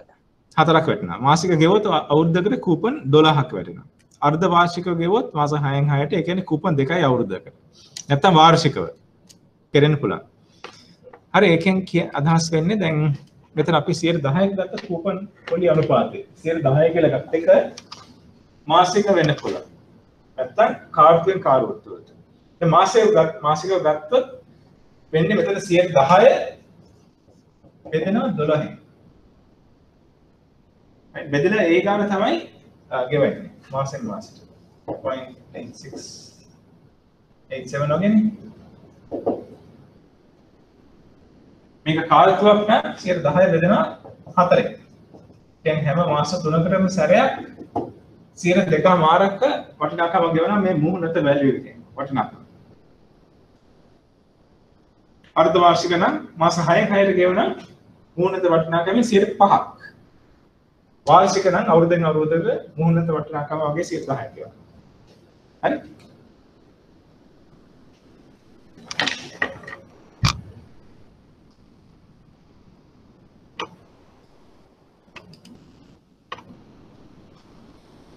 වඩා බහුලව දැකිය හැකි අර්ධ වාර්ෂික කූපන් සහිත බැඳුම් කර වේ. ඒ කියන්නේ මාස 6න් 6ට ගෙවන බැඳුම් කර තමයි වැඩියෙන්ම තියෙන්නේ. රයිට්. ඒ කියන්නේ වාර්ෂික කූපන් එක 12යි නම් අර්ධ වාර්ෂික කූපන් එක කීයක් වෙන්න ඕනේද? වාර්ෂිකව 12ක කූපනයක් ගෙවනවා නම් ඒ කියන්නේ අර්ධ වාර්ෂිකව කොච්චර කූපනයක් ගෙවනවද?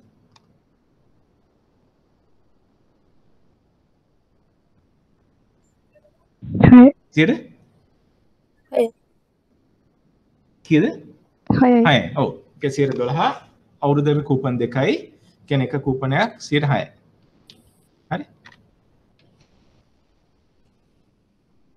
මෙහිදී අර්ධ වාර්ෂික ප්‍රතිලාභ ගෙවීම සිදු කරන අතර ගෙවීම සමාන කොටස් දෙකකින් කරනු ලබයි. මුහුණේ වටිනාකම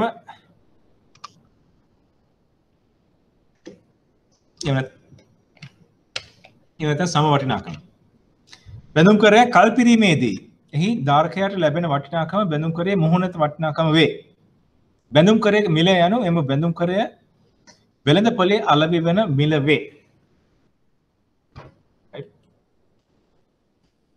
කියන්නේ අපි උදාහරණයක් ගත්ත බැලුම් කරේ මෙන්න මේ මුහුණත වටිනාකම තමයි කල්පින දිනේට ලැබෙන්නේ.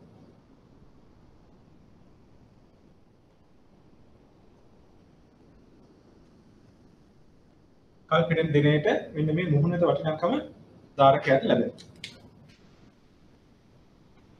හරි?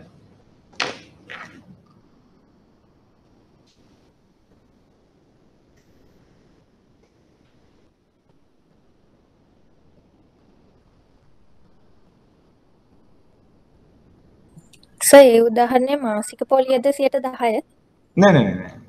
වාර්ෂික පොලිය තමයි හැමතිස්සෙම කියන්නේ ඒගොල්ලෝ. 10%ක පොලියක තමයි නිකුත් කරන්නේ ඒක වාර්ෂික පොලිය. ඊට පස්සේ ඒගොල්ලෝ කියනවා කූපන් එක ගෙවන්නේ කොයි කාලෙන් කාලෙටද කියලා. මාසික කූපන් වෙන්න පුළුවන් නැත්නම් අර්ධ වාර්ෂික කූපන්, වාර්ෂික කූපන්, හරි කාර්තු වලට ගෙවන කූපන් වෙන්න පුළුවන්. තේරුණාද? ඒ වාර්ෂික කූපන් එක ගෙවන් බෙදන්න ඕනේ අවුරුද්දකට ගෙවන කූපන් ගාන.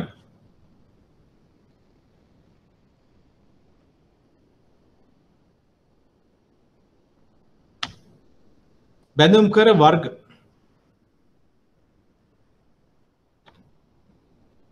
බැඳුම් කර වෙළඳපොළ පහත දැක්වෙන පදනම් මත වර්ගීකරණය කළ හැක. නිකුත් කරන්නා මත දැන් අපි කලින් කරේ රජය නිකුත් කරන්න පුළුවන්. එහෙම නැත්නම් ආයතනයක් වගේ නිකුත් කරන්න පුළුවන්. නිකුත් කරන වෙළඳපොළ මත. දැන් ඕක ප්‍රාථමික වෙළඳපොළේ නිකුත් වෙනවා. එහෙම නැත්නම් ඊට පස්සේ ද්විතීයික වෙළඳපොළෙන් තමයි මිලදී ගන්න හරි විකුණන්න හරි පුළුවන්. කූපන් විවෘතය ඒ කියන්නේ මාසික කූපන්ද, මාස කාර්තුවෙන් කාර්තුවට ගෙවන කූපන්ද, මාස 6න් 6ට ගෙවන කූපන්ද ඒක මත. මූලික මුදල, මුහුණත වටිනාකම, ගෙවීම ආකාරය මත වර්ග මූලික මුදල. කියන්නේ ෆේස් වැලියු එක. කල්පිටන ප්‍රමාණය අනුව. එබ්බ වූ විකල්ප මොනවාක් හරි ඔප්ෂන් එකක් තියෙනවද කියලා. අපි මේ ඒ විකල්ප උපකරණ ගැන පසුව හදාරනවා. දැනට පොඩ්ඩක් ඒක මතක තියාගන්න.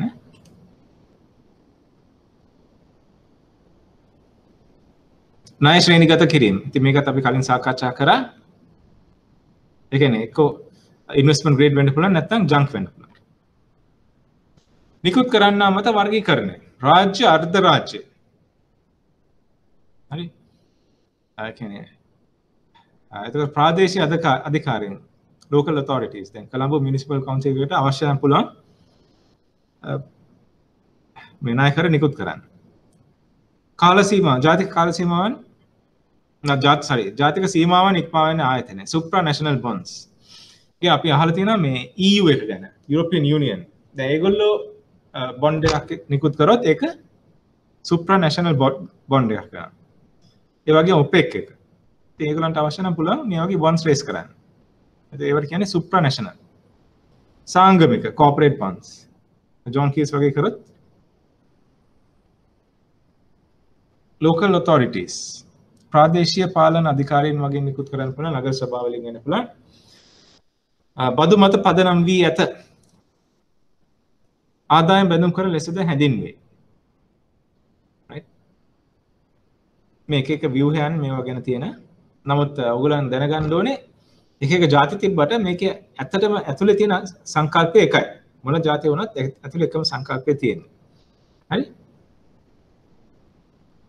දැන් උදාහරණයකට ඉතින් අපි ලාංකිකයන් කියලා ගන්න පුළුවන්, ඉන්දියානුවන් කියලා ගන්න පුළුවන්, ඇමරිකානුවන් මේ ඔක්කොම එක එක ජාතින් වලින් ආවට ඔක්කොම මනුෂ්‍ය වර්ගය කියන එකට තමයි අයිති වෙන්නේ. ඉතින් මේවත් ප්‍රාදේශීය පාලන අධිකාරීන් විසින් නිකුත් කරත් අර ඇතුලේ තියෙන සංකල්පය එකම දේ සංකල්පය තියෙනවා. ඔයගොල්ලන් සංකල්පය තේරුම් ගත්තොත් ඒ හොඳටම ප්‍රමාණවත්. අර්ධ රාජ්‍ය බැඳුම් කර මධ්‍යම රජය යටතේ පවත්වන්නා වූ නියෝජිතයෙකු හෝ ආයතනයක් මගින් නිකුත් කරනා වූ බැඳුම් කර. right federal agencies US වල federal agencies වලින් UK වල ඒගොල්ලන්ගේ අර්ධ රාජ්‍ය සමාගම් වලින් ඒ උදාහරණ ඔයගොල්ලන්ට දීලා තියෙනවා. ඇමරිකානු රජයට අනුබද්ධ ආයතන ෆෙඩරල් ආයතන යනුවෙන් හඳුන්වනු ලැබේ. ෆෙඩරල් ණය ආයතන මගින් බැඳුම් කරු නිකුත් කරනු ලබයි. ඇමරිකානු ජාතික කොස් සංගමය නිවසේ උරුමය සඳහා 1967 පිහිටවන ලදී. දැන් මේ ඉතිහාසය ඔයගොල්ලෝ 3 වසරේදී ඉතිහාසයට මේ වගේ දේවල් ඉගෙනගෙන තියෙනවා. මේක ඇත්තටම පාඩම් කරගන්න අවශ්‍ය නැහැ. උගන්ගේ දැන ගැනීම පිණිස තමයි එයා දාලා තියෙන්නේ. හරි? කටපාඩම් කර ගැනීම අනිවාර්ය නැහැ. ඉතින් ගිහලා පොඩ්ඩක් කියවලා බලන්න මේ ආයතන ඉතාමත් රසවත් සිද්ධීන්. දැන් උදාහරණයක් ගත්තොත්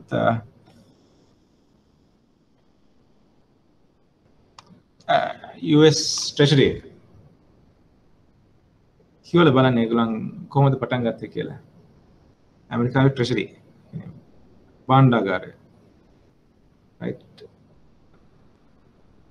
ඇලෙක්සැන්ඩර් හැමිල්ටන් මට මතක විදිහට ඒගොල්ලන්ගේ මුල්ම භාණ්ඩාගාර සභාපතිතුමා ඇලෙක්සැන්ඩර් හැමිල්ටන් එයා එකපාරක් ජෝර්ජ් වොෂින්ටන් හරි ඒබ්‍රහම් ලින්කන් එක හරි ජනාධිපතිවරණයට තරඟ කරා. අන්තිමේදී මොකක් හරි අර ඒ කියලා බලන්න ඉතාමත් රසවත් කතාවක්. කියන්නේ යුද්ධ කාලයකදී ඒ රටේ තිබිච්ච සල්ලි කන්ට්‍රෝල් කරගන්න තමයි ඒ ආයතනය හදලා තියෙන්නේ US Treasury එක. ඉතින් ඒ සංකල්පය තමයි දැන් දිගින් දිගටම ලෝකෙ පුරා යන්නේ. Supranational organizations, International Bank for Reconstruction and Development, ADB, EIB මේ වගේ ආයතන වලින් නිකුත් කරන bonds තියෙනවා.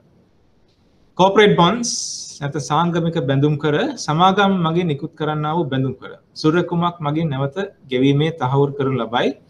බොහෝ විට මධ්‍යකාලීන වේ. right සමහර ඒවා සුරකුම් තියෙන්නත් පුළුවන් නැති වෙන්නත් පුළුවන්. ඒ කියන්නේ unsecured වෙන්නත් පුළුවන් secured වෙන්න පුළුවන්. ඉතින් මේ දවස්වල නිකුත් කරන්න ගොඩක් බැඳුම් කර සුරකුමක් නැතිව නිකුත් කරන්න unsecured.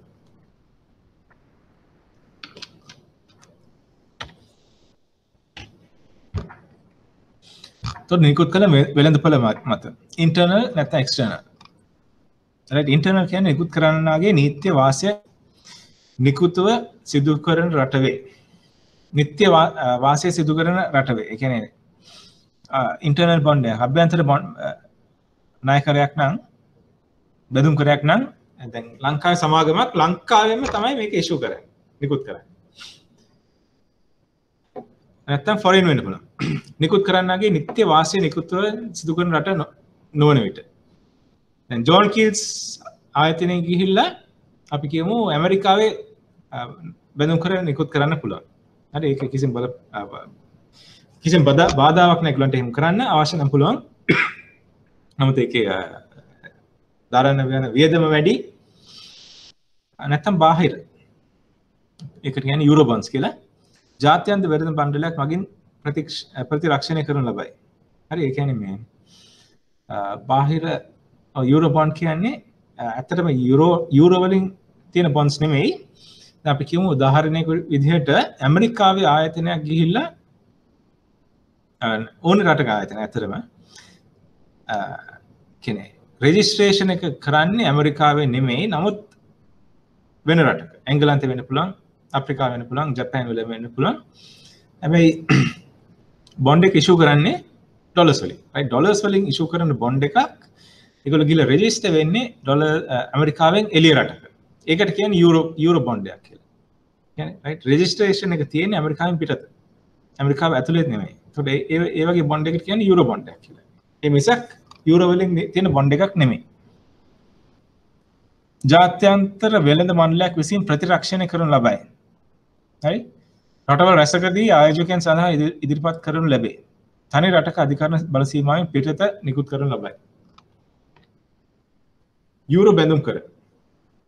යුරෝ බැඳුම් කර යනු නිකුතුව සිදු කරන රටෙහි මුදල් වර්ගය නොවන මුදල් වර්ගයකින් නිකුත් කරන්නා වූ ජාත්‍යන්තර බැඳුම් කර වේ. අපි දැන් සාකච්ඡා කරේ ඒක. නිකුත් කරන ලබන මුදල් වර්ගය අනුව වර්ගීකරණ ලබයි. කියන්නේ යුරෝ ඩොලර් වෙන්න පුළුවන්, යුරෝ යෙන් වෙන්න පුළුවන්. මේක යුරෝ ඩොලර් වුණත් තියෙන්නේ ඇමරිකාවේ නෙමෙයි රෙජිස්ටර් කරලා. right යුරෝ යෙන් කියන්නේ තියෙන්නේ ජපාන් වල රෙජිස්ටර් කරපුවා නෙමෙයි. වෙන රටක රෙජිස්ටර් කරපුවා. Euro bond is an international bond that is denominated in a currency not native to the country where it is issued, also called external bond.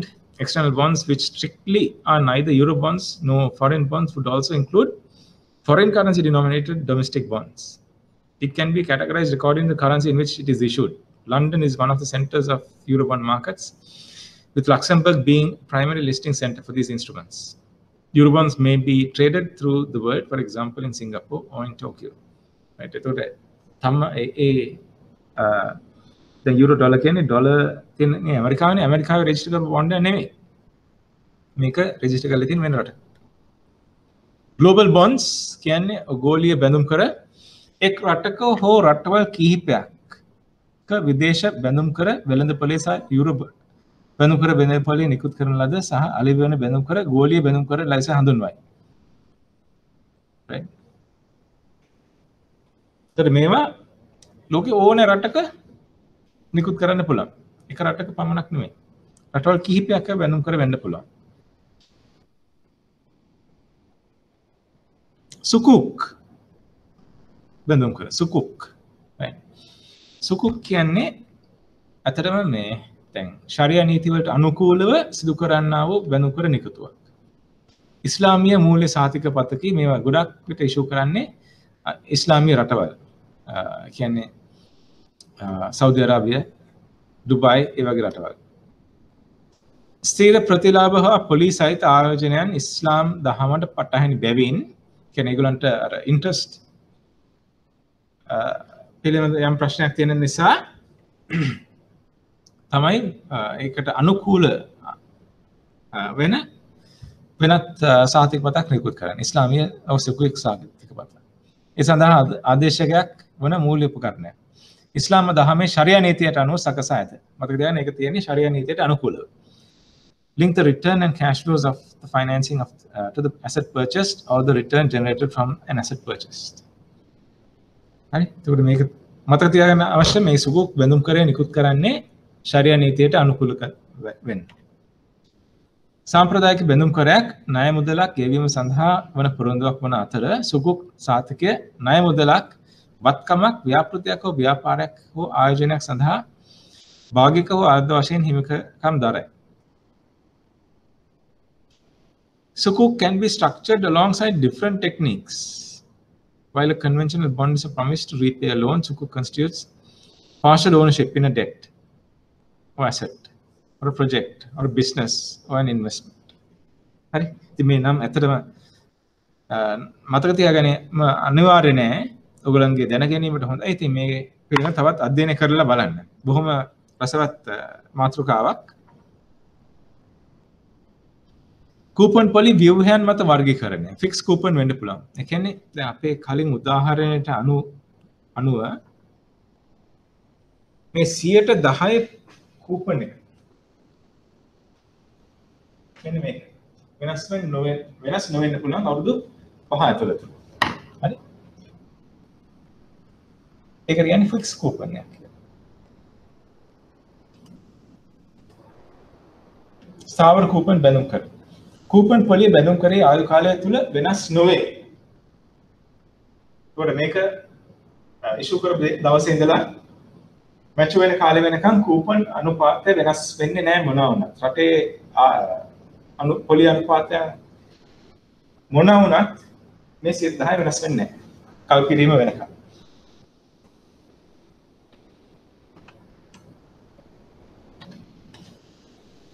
ශූන්‍ය කූපන් බැඳුම් කර. මේ කූපන් එක 10 නෙමෙයි සමහර බිඳුවක් වෙන්න පුළුවන්. 0.0ක් වෙන්න පුළුවන්.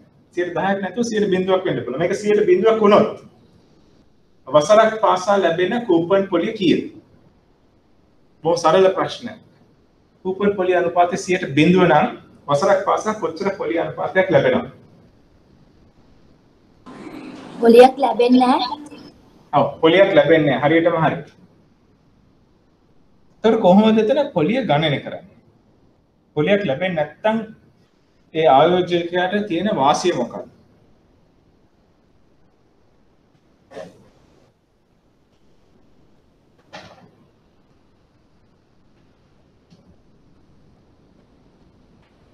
පොලියක් ලැබෙන්නේ නැත්නම් ඇයි ආයෝජනය කරන්න අවශ්‍යයි?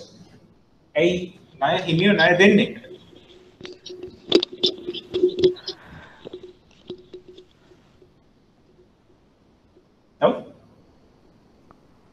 නැවත මුදල් දෙනකොට කූපන් පතේ මුහුණත වටිනාකම නෙමෙයි වෙළඳපළ මිලද දෙන්නේ.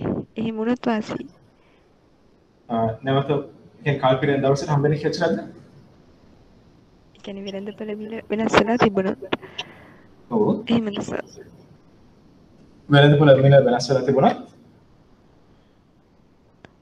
ඒ කියන්නේ මුහුණත වටිනාකම වැඩි වෙලා තිබුණොත්. ඕකේ. හරි. තව දෙයක් තමයි මුහුණත වටිනාකම කවදාවත් වෙනස් වෙන්නේ නැහැ. හරි. වෙළඳපළ මිල වෙනස් වෙන්න පුළුවන්. නමුත් මුහුණත වටිනාකම වෙනස් වෙන්නේ නැහැ.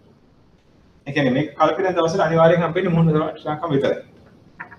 වෙන කිසිම වගේක් හම්බෙන්නේ නැහැ. හරි මගේ ප්‍රශ්නේ ඔයාලා උත්සාහය ඉතාමත් හොඳයි. මගේ ප්‍රශ්නේ මේ දැන් මෙතන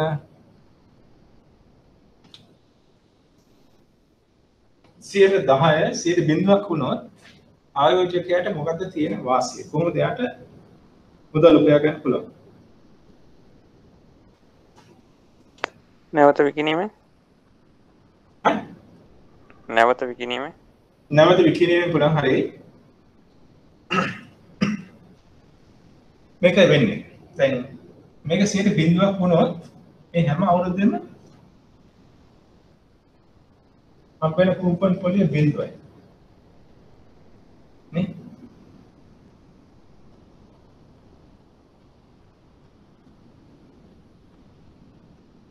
හරි. 0ක කූපන් පොලිය හම්බ වෙනවා. ඉතින් මුහුණත වටිනාකම 100යි නම් එයා ආයෝජනය කරන්නේ 100 නම් එයාගේ ආයෝජන ප්‍රතිලාභය 0.0යි. වැඩි හරියන්නේ නැහැ. right? හදිස්සියවත් එයා 110ක් ආයෝජනය කරලා තිබ්බොත් 110ක් ආයෝජනය කරලා තිබ්බොත් එයාට එක කූපන් පොලියක්වත් හම්බ වෙන්නේ නැහැ. එයාට අන්තිමට හම්බ වෙන්නේ මුහුණට වටිනාකම විතරයි. ඒ කියන්නේ 110ක් ආයෝජනය කළා කල්පිත දවසට 100 හම්බ වෙනවා. එයාට 10ක් ඍණ වෙනවා.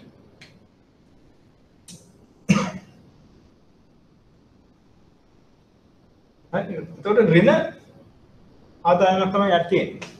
ඉතින් මේ zero coupon bond එකේ හැමතිස්සෙම මිල මුහුණට වටිනාකමට වඩා අඩුයි. කියන්නේ අපි උදාහරණයක් ගත්තොත් මේකේ මිල සමානට 90ක් වෙන්න පුළුවන්. 90ක් වෙන්න. එතකොට වෙන්නේ මේක පටන් ගන්න දවසේ පෙර 90ක් දීලා මිලදී ගන්න. එතන එයාට සතේකවත් පොලියක් ලැබෙන්නේ නැහැ. හැබැයි කල්පිරෙන් දවසට හම්බෙලා මුහුණේ වටිනාකම. හරි 90ක් වියදම් කළා. ඒ කියන්නේ 90ක් ආයෝජනය කළා රුපියල් 100ක් ලැබෙන අවුරුදු 5කින්. හරි. එතකොට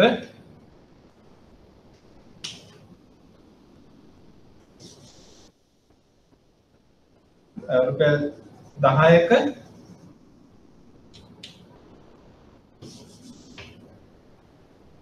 hang දෙවෙන්නේ නැත. රුපියල් 10ක එයාට ලාභයක් තියෙනවා නේ. 90ක් ආයෝජනය කළා කල්පිරෙන් දවසට 100ක් ලැබෙනවා. රුපියල් 10ක මාසයක් තියෙනවා. ඒ කියන්නේ සර් එතකොට එයා ආයෝජනය කරන්නේ කියන්නේ මුහුණත වටිනාකම 100ක බැඳුම් කරයක් ගන්න 90ටද? 100ක වටිනාකමක් මුහුණත වටිනාකම තියෙන බැඳුම් කරයක් ගන්න 100ට අඩු ගන්නක්. එයා 90 කියලා මම නිකන් දැම්මේ හැමදේ සාමාන්‍යයෙන් තමයි 85ක් වෙන්න පුළුවන් 92ක් වෙන්න පුළුවන්. ඒක ඇත්තටම බලපාන්නේ මෙතන එයා ඉන්වෙස්ට් කරන රේට් එක අනුව, right? කියන්නේ අපි කියන yield එක. ඒකේ රිටර්න් එක අනුව තමයි මෙතන ආයෝජනය කරන ගාණ තීරණය වෙන්නේ. මෙතන yield එක වැඩි වෙන්න ආයෝජනය කරන ගාණ අඩු වෙනවා. ඒකට මෙයාට හම්බ වෙන රුපියල් 10 ප්‍රමාණය වැඩි වෙනවා. right? මේ කැල්කියුලේෂන් එක කියන්නේ දැන්ම කරදර වෙන්න එපා, බය වෙන්න එපා. ඒක බොහොම පරිස්සමට ලස්සනට ඔයගොල්ලන්ට ඉගෙන ගන්න ලැබෙයි. සාමාන්‍යයෙන් ඉගෙන ගන්නත් ඇති ෆයිනෑන්ෂල් මැනේජ්මන්ට් කරන්න.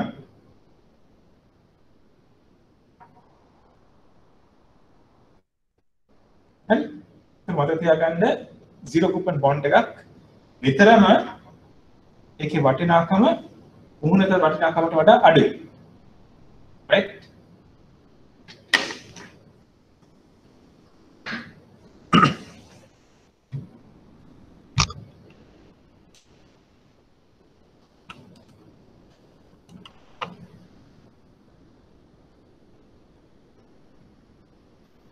शून्य कूपन बंद कर जीरो कूपन बॉन्ड कूपन पली व्यूहन मत अदि पियवर सहित बंद कर स्टेप अप बॉन्ड्स ඒ කියන්නේ දැන් අවුරුදු 5යිනේ මේක තිබ්බේ ඒ උදාහරණය අවුරුදු 5ක උදාහරණයක් 10 ගන්න තිබ්බේ හරි ඊයි 10 කියමු එතකොට ස්ටෙප් අප් බොන්ඩ් එකේදී අපි කියමු මුල අවුරුදු දෙකේදී 10යි ඊළඟට කියනවා ඊළඟ අවුරුද්දේ ඉඳලා තුන්වෙනි අවුරුද්දේ ඉඳලා 1 to 2 years 10යි 3 to 5 years 12ක් කරනවා. එන්නේ හැම අවුරුද්දෙම 12ක කූපන් එක තමයි ලැබෙන්නේ. තුන්වෙනි අවුරුද්දේ ඉඳලා 12ක් කරනවා.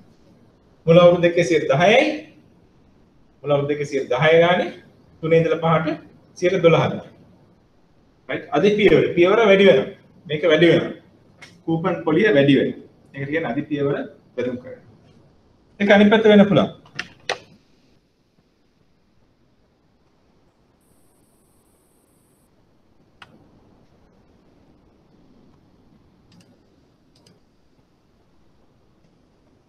පළමු කාල සීමාව සඳහා ගෙවනු ලබන කූපන් පොලියට වැඩි කූපන් පොලියක් ගෙවන බැඳුම් කර වේ.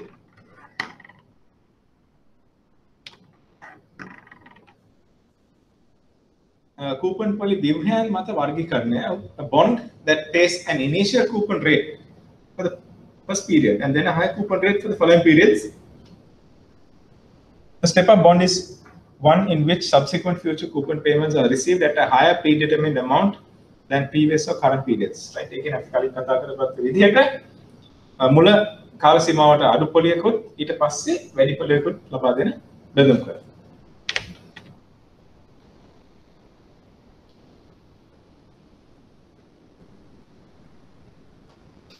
බහු අද පියවර. right? දැන් අපි දැන් සාකච්ඡා කරපු එකේ පළවෙනි අවුරුද්දක 10%යි තුනේ ඉඳලා 5ට 12 ගන්න යනවා. ඒක සමහරවිට ඊටත් වඩා වෙනස් වෙන්න පුළුවන්. ඒ කියන්නේ 3 ඉඳලා 4ට 12 11ක් වෙන්න. 1 ඉඳලා 2 10යි. අ 2 ඉඳලා 3ට යන්න පුළුවන් සමහරවිට 11යි. 3 ඉඳලා 4ට 12යි. 4 ඉඳලා 5ට 15යි. ඒක බහු අද පියවර බඳුන් කරයක්.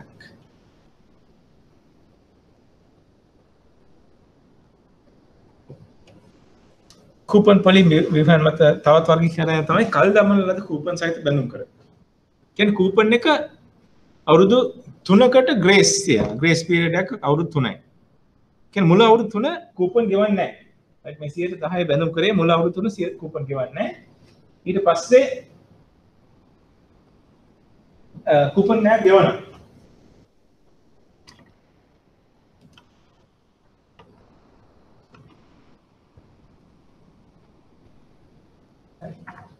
මුල අවුරුදු දෙකේ ශූන්‍ය කූපන් බඳුන් කරයක් වගේ ඊට පස්සේ 12 ගන්න. يعني මුල අවුරුදු දෙකේ කූපන් පොලියක් ගෙවන්නේ නැත.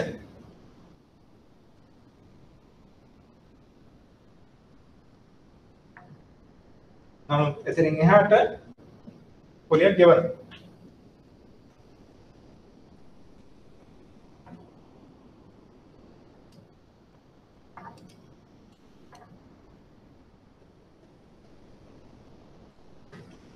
කල් දමන ලද කූපන් සහිත බැඳුම් කර කූපන් පොලිය යම් කාල සීමාවක් සඳහා කල් දමව බැඳුම් කර. කල් දමන ලද කාල සීමාව තුළ පොලි ගෙවීමක් සිදු නොවේ. කල් තියපු කාල සීමාව තුළ පොලියක් ගෙවන්නේ නැත.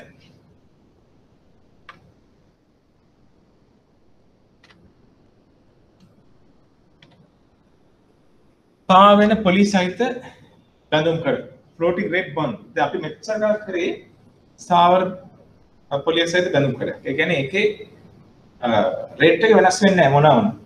10%යි මේක 10 විදිහට 10%යි ඒක වෙනස් වෙන්නේ නැහැ. නමුත් බැඳුම් කර જાති තියෙන නම් පාවෙන පොලිය සහිත. ඒ කියන්නේ floating rate bond එක. right අපි ණය දෙද්දී තමයි අපේ housing loan හරි personal loan customers ලාට ණය දෙද්දී අපි ඒගොල්ලන්ගෙන් අහනවානේ ඒගොල්ලන්ට අවශ්‍ය fixed rate එකද floating rate එකද කියලා. ඒ වගේම තමයි බැඳුම් කරවල. same thing. හරිද අපි කස්ටමර්ට grace period එකක් දෙනවා නම් අපි කියනවා මුල අවුරුදු 3 අපි interest charge කරන්නේ නැහැ. එතනින් එහාට තමයි ඔය interest ගෙවන්න ඕනේ. හරි. නැත්නම් අපි කියනවා මුල අවුරුදු 5ට 7%යි එතනින් එහාට 8%යි එතනින් එහාට 10%යි. ඒක තමයි step up bond එක. floating rate කරනවා නම් අපි කියන bond එකේ fixed rate එකක් නැහැ. හැබැයි PLR +1% තමයි ගෙවන්න ඕනේ කියලා. ඒකට කියන්නේ floating rate bond එක. පාවෙන පොලි සහිත බැඳුම් කර. සමුද්දේශීය දේශ පොලි අනුපාතය මත කූපන් පොලිය රඳා පවතී. හරි.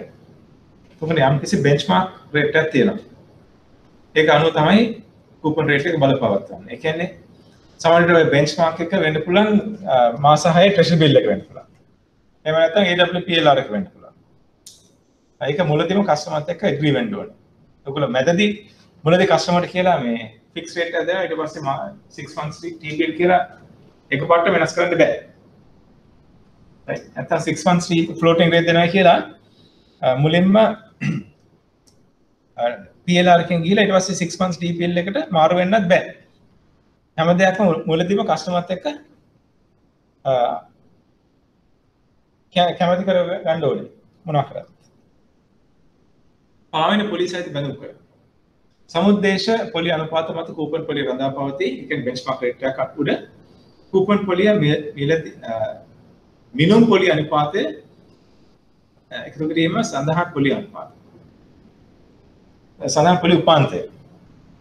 right මිනුම් පොලි අනුපාතය කියන්නේ benchmark interest rate එක. ඒ කියන්නේ අපිට කියන්න පුළුවන් අවශ්‍ය loan rate එක අපි කියනවානේ. එයාගේ rate එක ඇවිල්ලා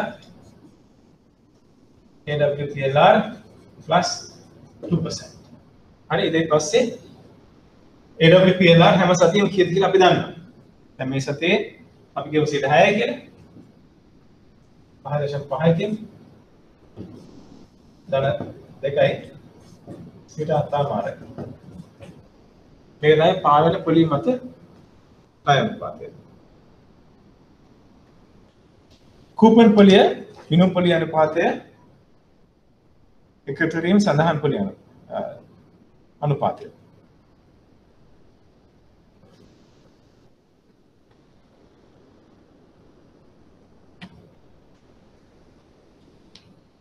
Inverse floater.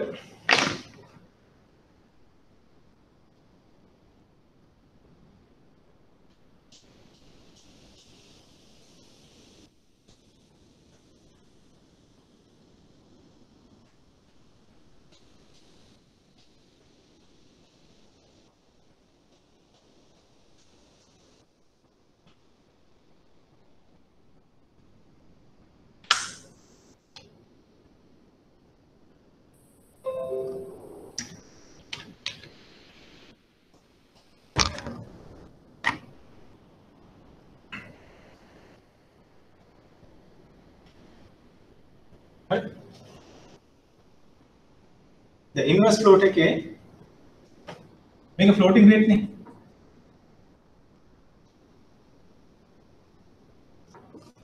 මගේ ප්‍රශ්නේ inverse float එක කියන්නේ මොකක්ද?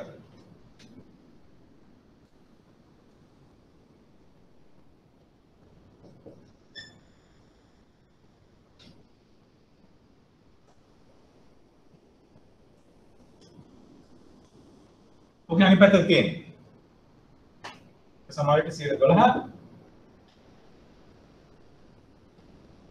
අඩු කිරීම AWPLR ගන්නවා.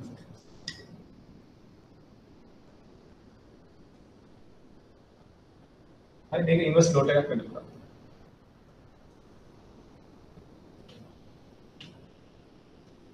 right මේක තමයි floating rate මේක ඉන්වර්ස් ලෝඩ් එක. ඉතින් මගේ ප්‍රශ්නේ මේ දෙකේ අතර වෙනස මොකක්ද? floating rate bond එකයි inverse float එකයි අතර වෙනස මොකක්ද?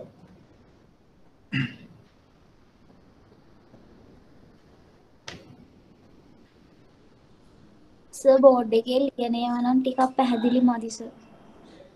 පේනද? අර පාට කියන්නේ පේන්නේ ලාවට පේන්නේ.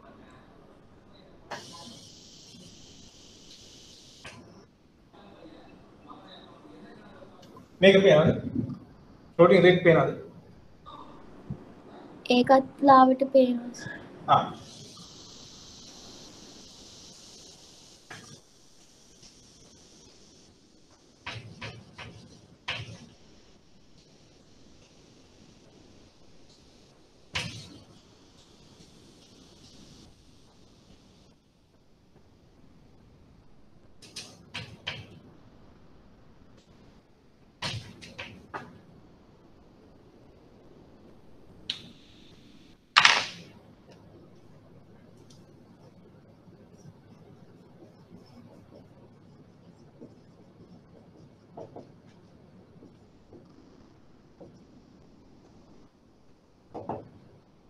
දැන් පේනවද?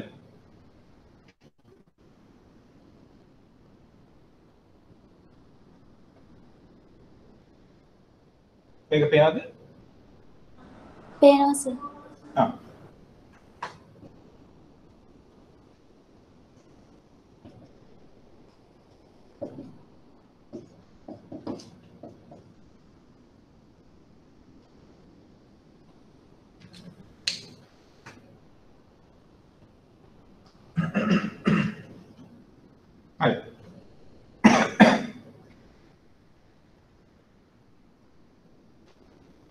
මේක තමයි floating rate එක AWPLR එකතු කිරීම 0.2යි inverse floating rate එක ඇවිල්ලා 0.12 අඩු කිරීම AWPLR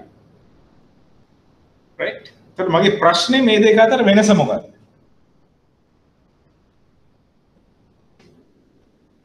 ෆ්ලෝටින් රේට් එකයි ඉන්වර්ස් ෆ්ලෝට් එකයි අතර වෙනස මොකක්ද?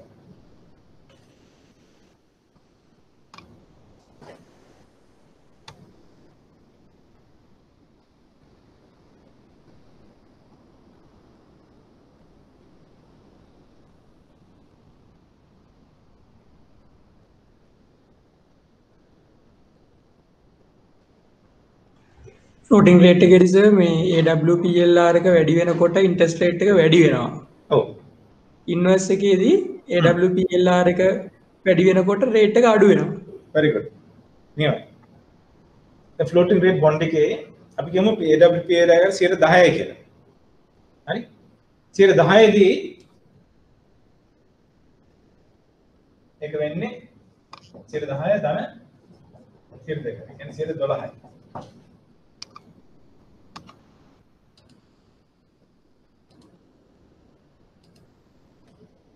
හරි එතකොට PLR එක වැඩි වෙනවා 100ට අපි කියමු 15ක් වුණා කියලා 15කට කියමු 102 117ක් කරනවා නේද ඒත් AW PLR වැඩි වෙන්න මේකේ ෆ්ලෝටින් රේට් එකේ රේට් එක වැඩි වෙනවා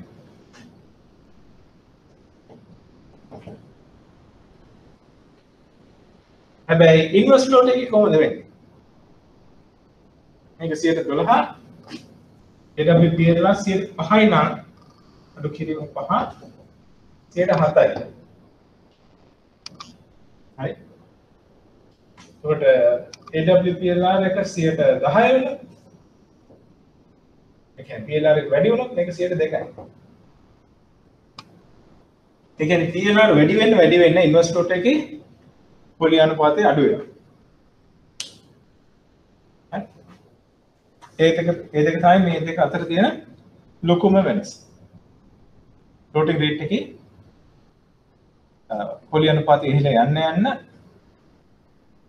මුළු පොලි අනුපාතය වැඩි වෙනවා. හැබැයි ඉන්වර්ස් ෆ්ලෝට් එකේ AWPLR බෙන්ච්මාර්ක් එක ඉහළ යන්න මුළු පොලි අනුපාතය අඩු වෙනවා.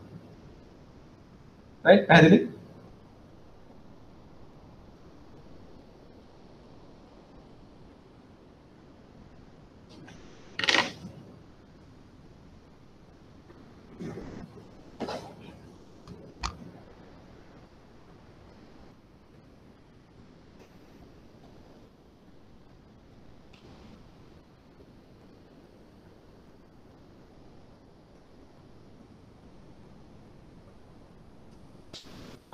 ප්‍රතිලෝම ඉපලුම් නැත්නම් ඉන්වර්ස් ෆ්ලෝට් එකේදී කූපන් පොලිය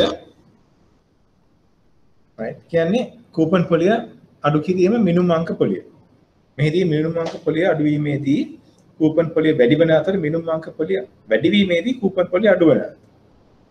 එතකොට මේ දෙක යන්නේ දෙපැත්තට. එක පැත්තට නෙමෙයි දෙපැත්තකට යන්නේ. හරිද?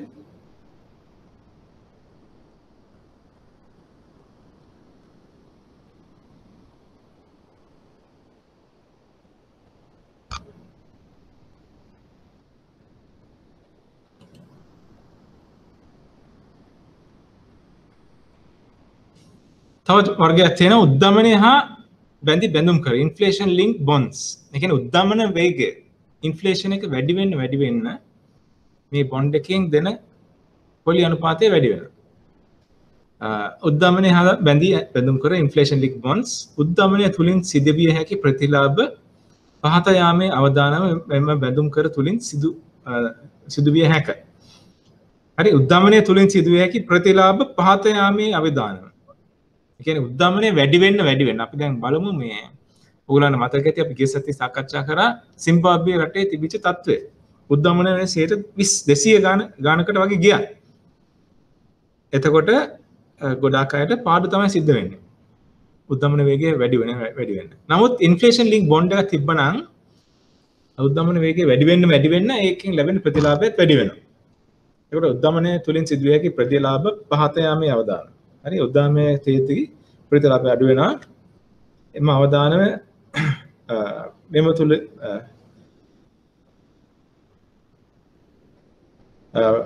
මේ බොන්ඩ් එකෙන් ඉන්ෆ්ලේෂන් ලින්ක් බොන්ඩ් එකෙන් ඒ අවදානම අඩු කරන්න පුළුවන්. බැඳුම් කර ප්‍රතිලාභ පොලි දමන අනුපාතය අනුව විචලනය වේ. හැබැයි ඒකේ අවාසියකට තියෙන්නේ උද්දමනය අඩු වුණොත් ප්‍රතිලාභත් අඩු වෙනවා. උද්දමනය වැඩි වෙන්න ප්‍රතිලාභ වැඩි වෙනවා. උදාහරණයකට කොළඹ පාරිභෝගික මිල දර්ශක CCPI හා බැඳී ඇති බෙදුම් කර. તો කූපන් පොලිය වෙන්නේ CCPI එකතු කිරීම පදනම් අංක 300. හරි ඒ කියන්නේ CCPI එකතු කිරීම 103ක්.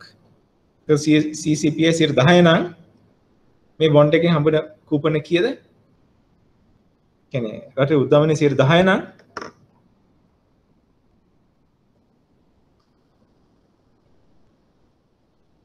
CCPI 10ක් වුණොත්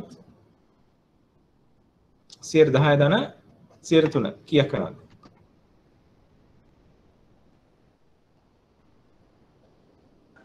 13යි. එතකොට හදිස්සියවත් උද්දමනය 20ක් වුණොත් CCPI 20ක් වුණොත් 23යි. 23යි. හැබැයි 5ක් වුණොත් උද්දමනය 25. 3ක් වුණොත්? නෑ සෝරි 5ක් වුණොත් උද්දමනය 5ක් වුණොත් මේ බෙදුම් කරගෙන ලැබෙන මුළු පොලිය අනුපාතය කීයද?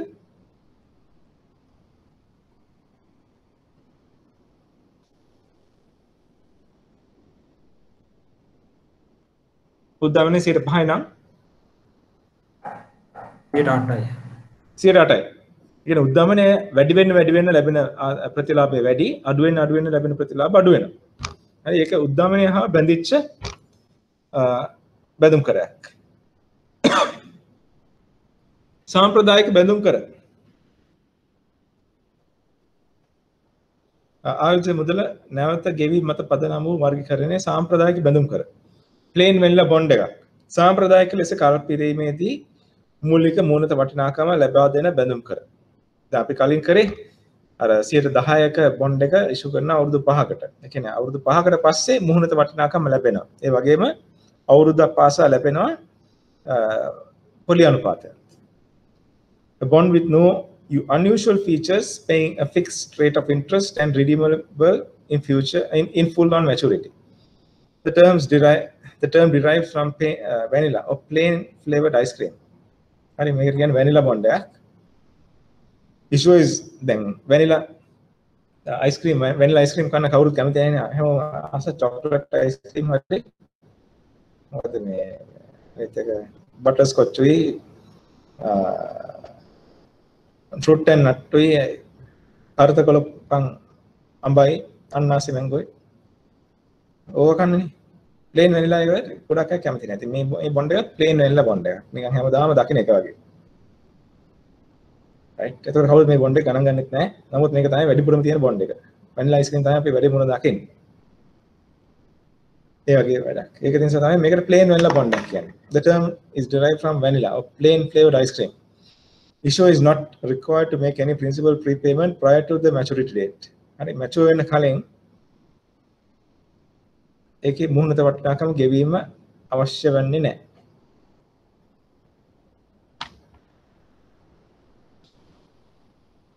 ආයෝජිත මුදල නැවත ගෙවීම මත පදනම් වූ තවත් වර්ගීකරණයක් වන්නේ perpetual bonds. හරි bonds උයි perpetual උයි එකට යනකොට පොඩ්ඩක් බයත් හිතෙනවා.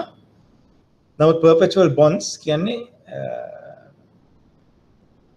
perpetual bonds කියන්නේ ඇත්තටම දැන් අපි කලින් කරපු උදාහරණය අවුරුදු 5කින් mature වෙන භාණ්ඩාගාරය මේ බෙදුම් කරයක්. අවුරුදු 5කින් mature වෙන්නේ. මතකද 10යි මුහුණත වටිනාකම රුපියල් 100යි අවුරුදු 5ක බැඳුම් කරයක්. ඒක ඉතින් අවුරුදු 5ක ගියාට පස්සේ ඒක කල්පිරෙනවා. perpetual bonds කියන්නේ එහෙම කල්පිරීමේ දවසක් නැහැ. right මේක කල්පිරෙන්න දවසක් දින නියමයක් කවදාවත් නැහැ. අවුරුදු 5කින් අවුරුදු 50කින්ද 100කින්ද නෙමෙයි අවුරුදු ලක්ෂ ගාණක් වුණත් ටෙක්නිකලි පවතින පුළුවන්. right සෛද්ධාන්තිකව මේක පරිණත වෙන්නේ නැති බොන්ඩ් බැඳුම් කරයක්.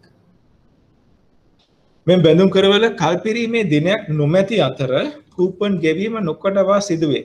හරි ඒ කියන්නේ හදිස්සියවත් 10%ක පොලි අනුපාතයක් නම් මේකට තියෙන්නේ.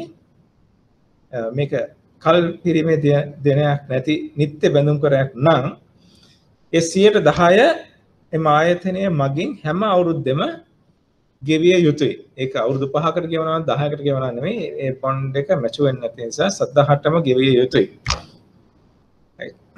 දැන් සංසාරෙත් එක්ක එන බොන්ඩ් එකක් වගේ. බැඳුම් කරයක් වගේ. මේ බැඳුම් කරවල කල්පිරීමේ දිනයක් නොමැති අතර කූපන් ගෙවීම නොකඩවා සිදුවේ. නිකුත් කරන්නාට අවශ්‍ය නම් කැමැති විටක මූලික මුදල ගෙවා නිම කළ හැක. හරි ඒ කියන්නේ මේ නිකුත් කරන එක්කෙනාටම එපා වෙලා එයාට ඒක පියව ගන්න අවශ්‍ය නම් එතකොට නම් කරන්න පුළුවන් යම් කිසි ඒකට සහනයක් තියෙනවා යට කරන්න පුළුවන් කියලා. බ්‍රිතාන්‍ය රජය විසින් මෙසේ නිකුත් කරන ලද නිත්‍ය බැඳුම් කරය consoles යන නමින් හැඳින්වේ. right. American consoles කියලා. In this type of bonds, there is no maturity date and the issuer is under no obligation to redeem principal sum, though he may have the right to do so if he so wishes.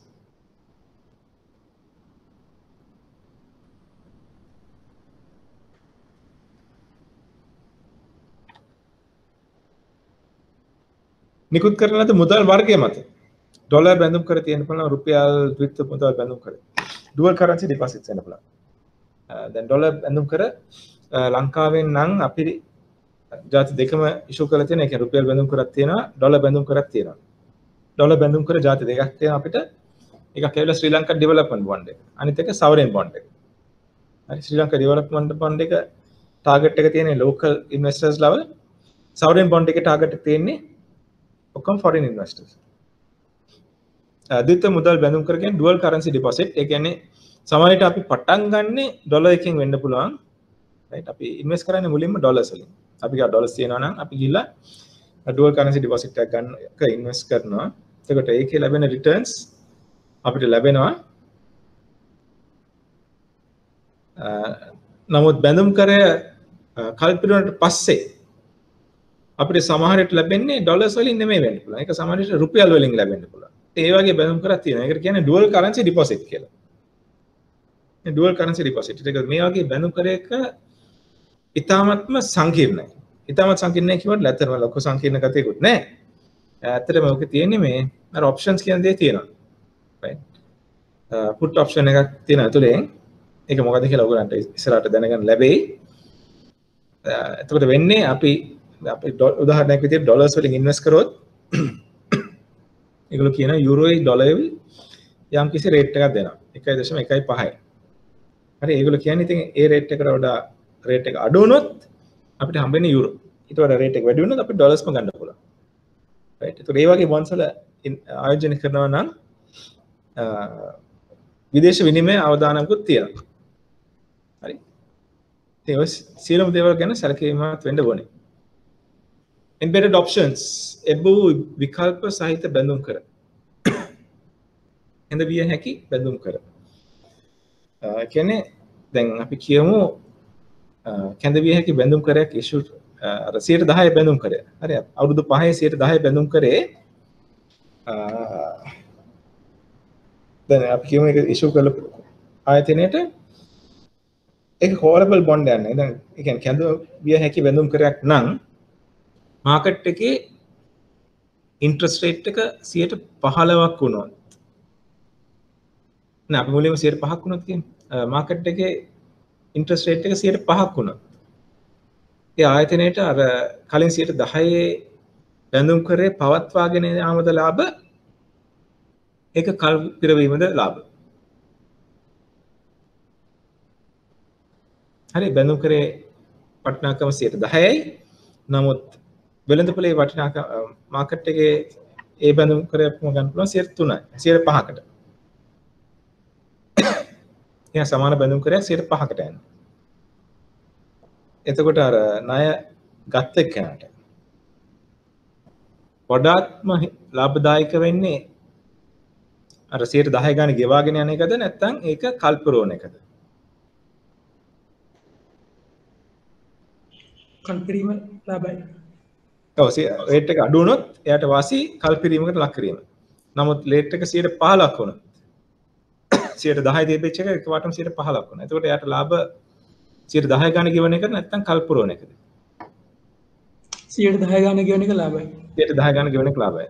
හරි. ඒත් සමහර වෙලාවට දැන් ණය ගන්න එක්කනට ණය ගැතියට හරියටම කියන්න බෑ මේ පොලි අනුපාතය වැඩි වේද අඩු වේද කියලා. ඒකට ඒගොල්ලෝ කරන්නේ මේ එබ්බවූ කියන්නේ callable bond කැඳවිය හැකි බඳුම් කරයක් නිකුත් කරනවා. කැඳවිය හැකි බඳුම් කරයකදී හදිස්සියවත් ඉන්ට්‍රස්ට් රේට්ස් අඩු වුණොත් පොලි අනුපාතය අඩු වුණොත් ඒගොල්ලන්ට ඒ බඳුම් කරේ කල්පුරවන්න පුළුවන් මැචුවර් කරන්න පුළුවන්.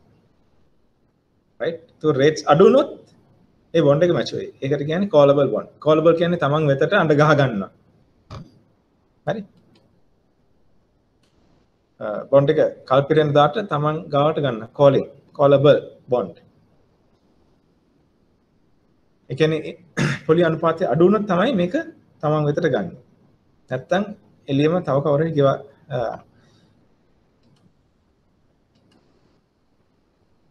තව කාට හරි ඒ රේට් එක ගෙවාගෙන යනවා. Callable bond permits the issuer to retire all or part of the issue prior to the stated maturity date. It is the right of a issuer and not an obligation. හරි ඒ කියන්නේ ණය ගැතියාගේ තියෙන ලාභයක් ඒක. එයාට තියෙන අයිතිවාසිකම. වගකීමක් නෙමෙයි අයිතිවාසිකම.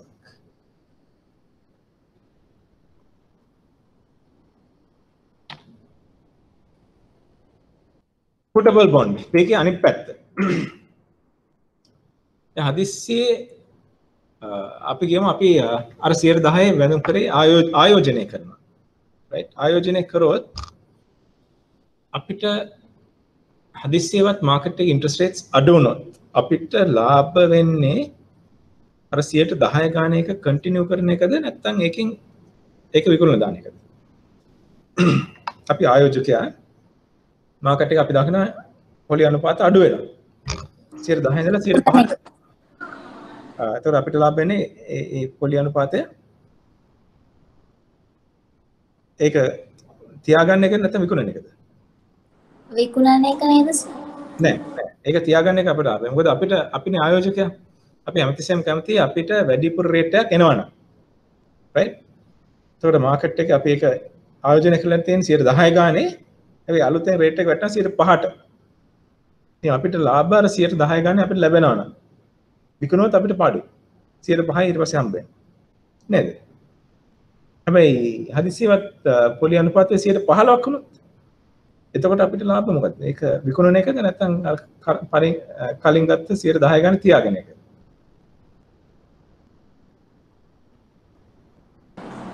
එතකොට විකුණන එක ලාභයි. හරියට හරි. එතකොට විකුණන එක ලාභයි. එතකොට විකුණනයි කියන්නේ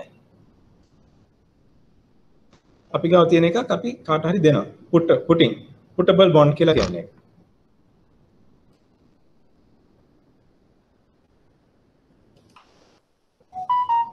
යොමු කළ හැකි බැඳුම් කර පුටබල් බොන්ඩ්. නියමිත දිනයකදී නියමිත මුදලකට නිකුත් කරන්නා වෙත යොමු කොට මුදල් කිරීමේ හැකියාව. A bond that permits the buyer to sell the issue back to the issuer at a specified price on designated dates.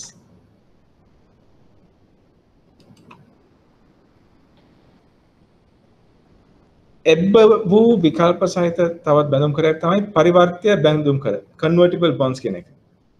ඒ කියන්නේ අපි මුලින්ම ආයෝජනය කරන්නේ මේ බැඳුම් කර එක. නමුත් මේක මැචුවන දවසට අපිට අයිතිවාසිකමක් තියෙන අවශ්‍ය නම් ඒක කොටස් බවට පත් කරන්න. right? ආයෝජනය කරන්නේ බැඳුම් කරේ. නමුත් යම් කිසි දවසක අපිට අයිතිවාසිකමක් ලැබෙනවා ඒක කොටස් බවට පත් කරන්න. බැඳුම් කරේ සමාගමේ සාමාන්‍ය කොටස් බවට හැරවීමේ හැකියාව ධාරකයා සතුව ඇත. Grants the bondholder the right to convert the bond for a specified number of shares of common stock. හරි ඉතින් මේක ක්‍රියාකාරීත්වය පසුවට අධ්‍යයනය කරමු. නමුත් මේ જાතියේ බැඳුම් කර තියෙනවා. කියන්නේ බැඳුම් කරයක් විදිහට ආයෝජනය කළා කල්පිරෙන් දවසට ඒක සාමාන්‍ය කොටසක් බවට පත් කරනවා.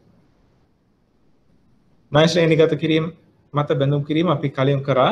එකක් investment grade bonds අනිත් එක සුන්බුන් බැඳුම් කර. හරි? right එතනින් අදට නියමිත කොටස ඉවරයි. ඔයගලන්ට යම් ප්‍රශ්නයක් තියෙනවද අද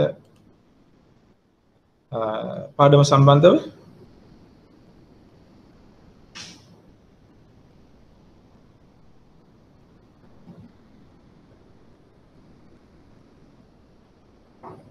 ප්‍රශ්නයක් නැත්නම් අපි නැවතත් මංගල කරුණාරත්න මහත්මයාට ඉක්මන් සුව ප්‍රාර්ථනා කරමු. අපි බලාපොරොත්තු වෙමු එතුමා ලබන සතියේ සම්බන්ධ වෙයි කියලා.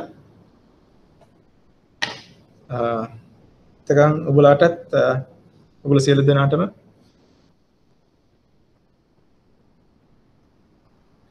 safe week එක ප්‍රාර්ථනා කරනවා.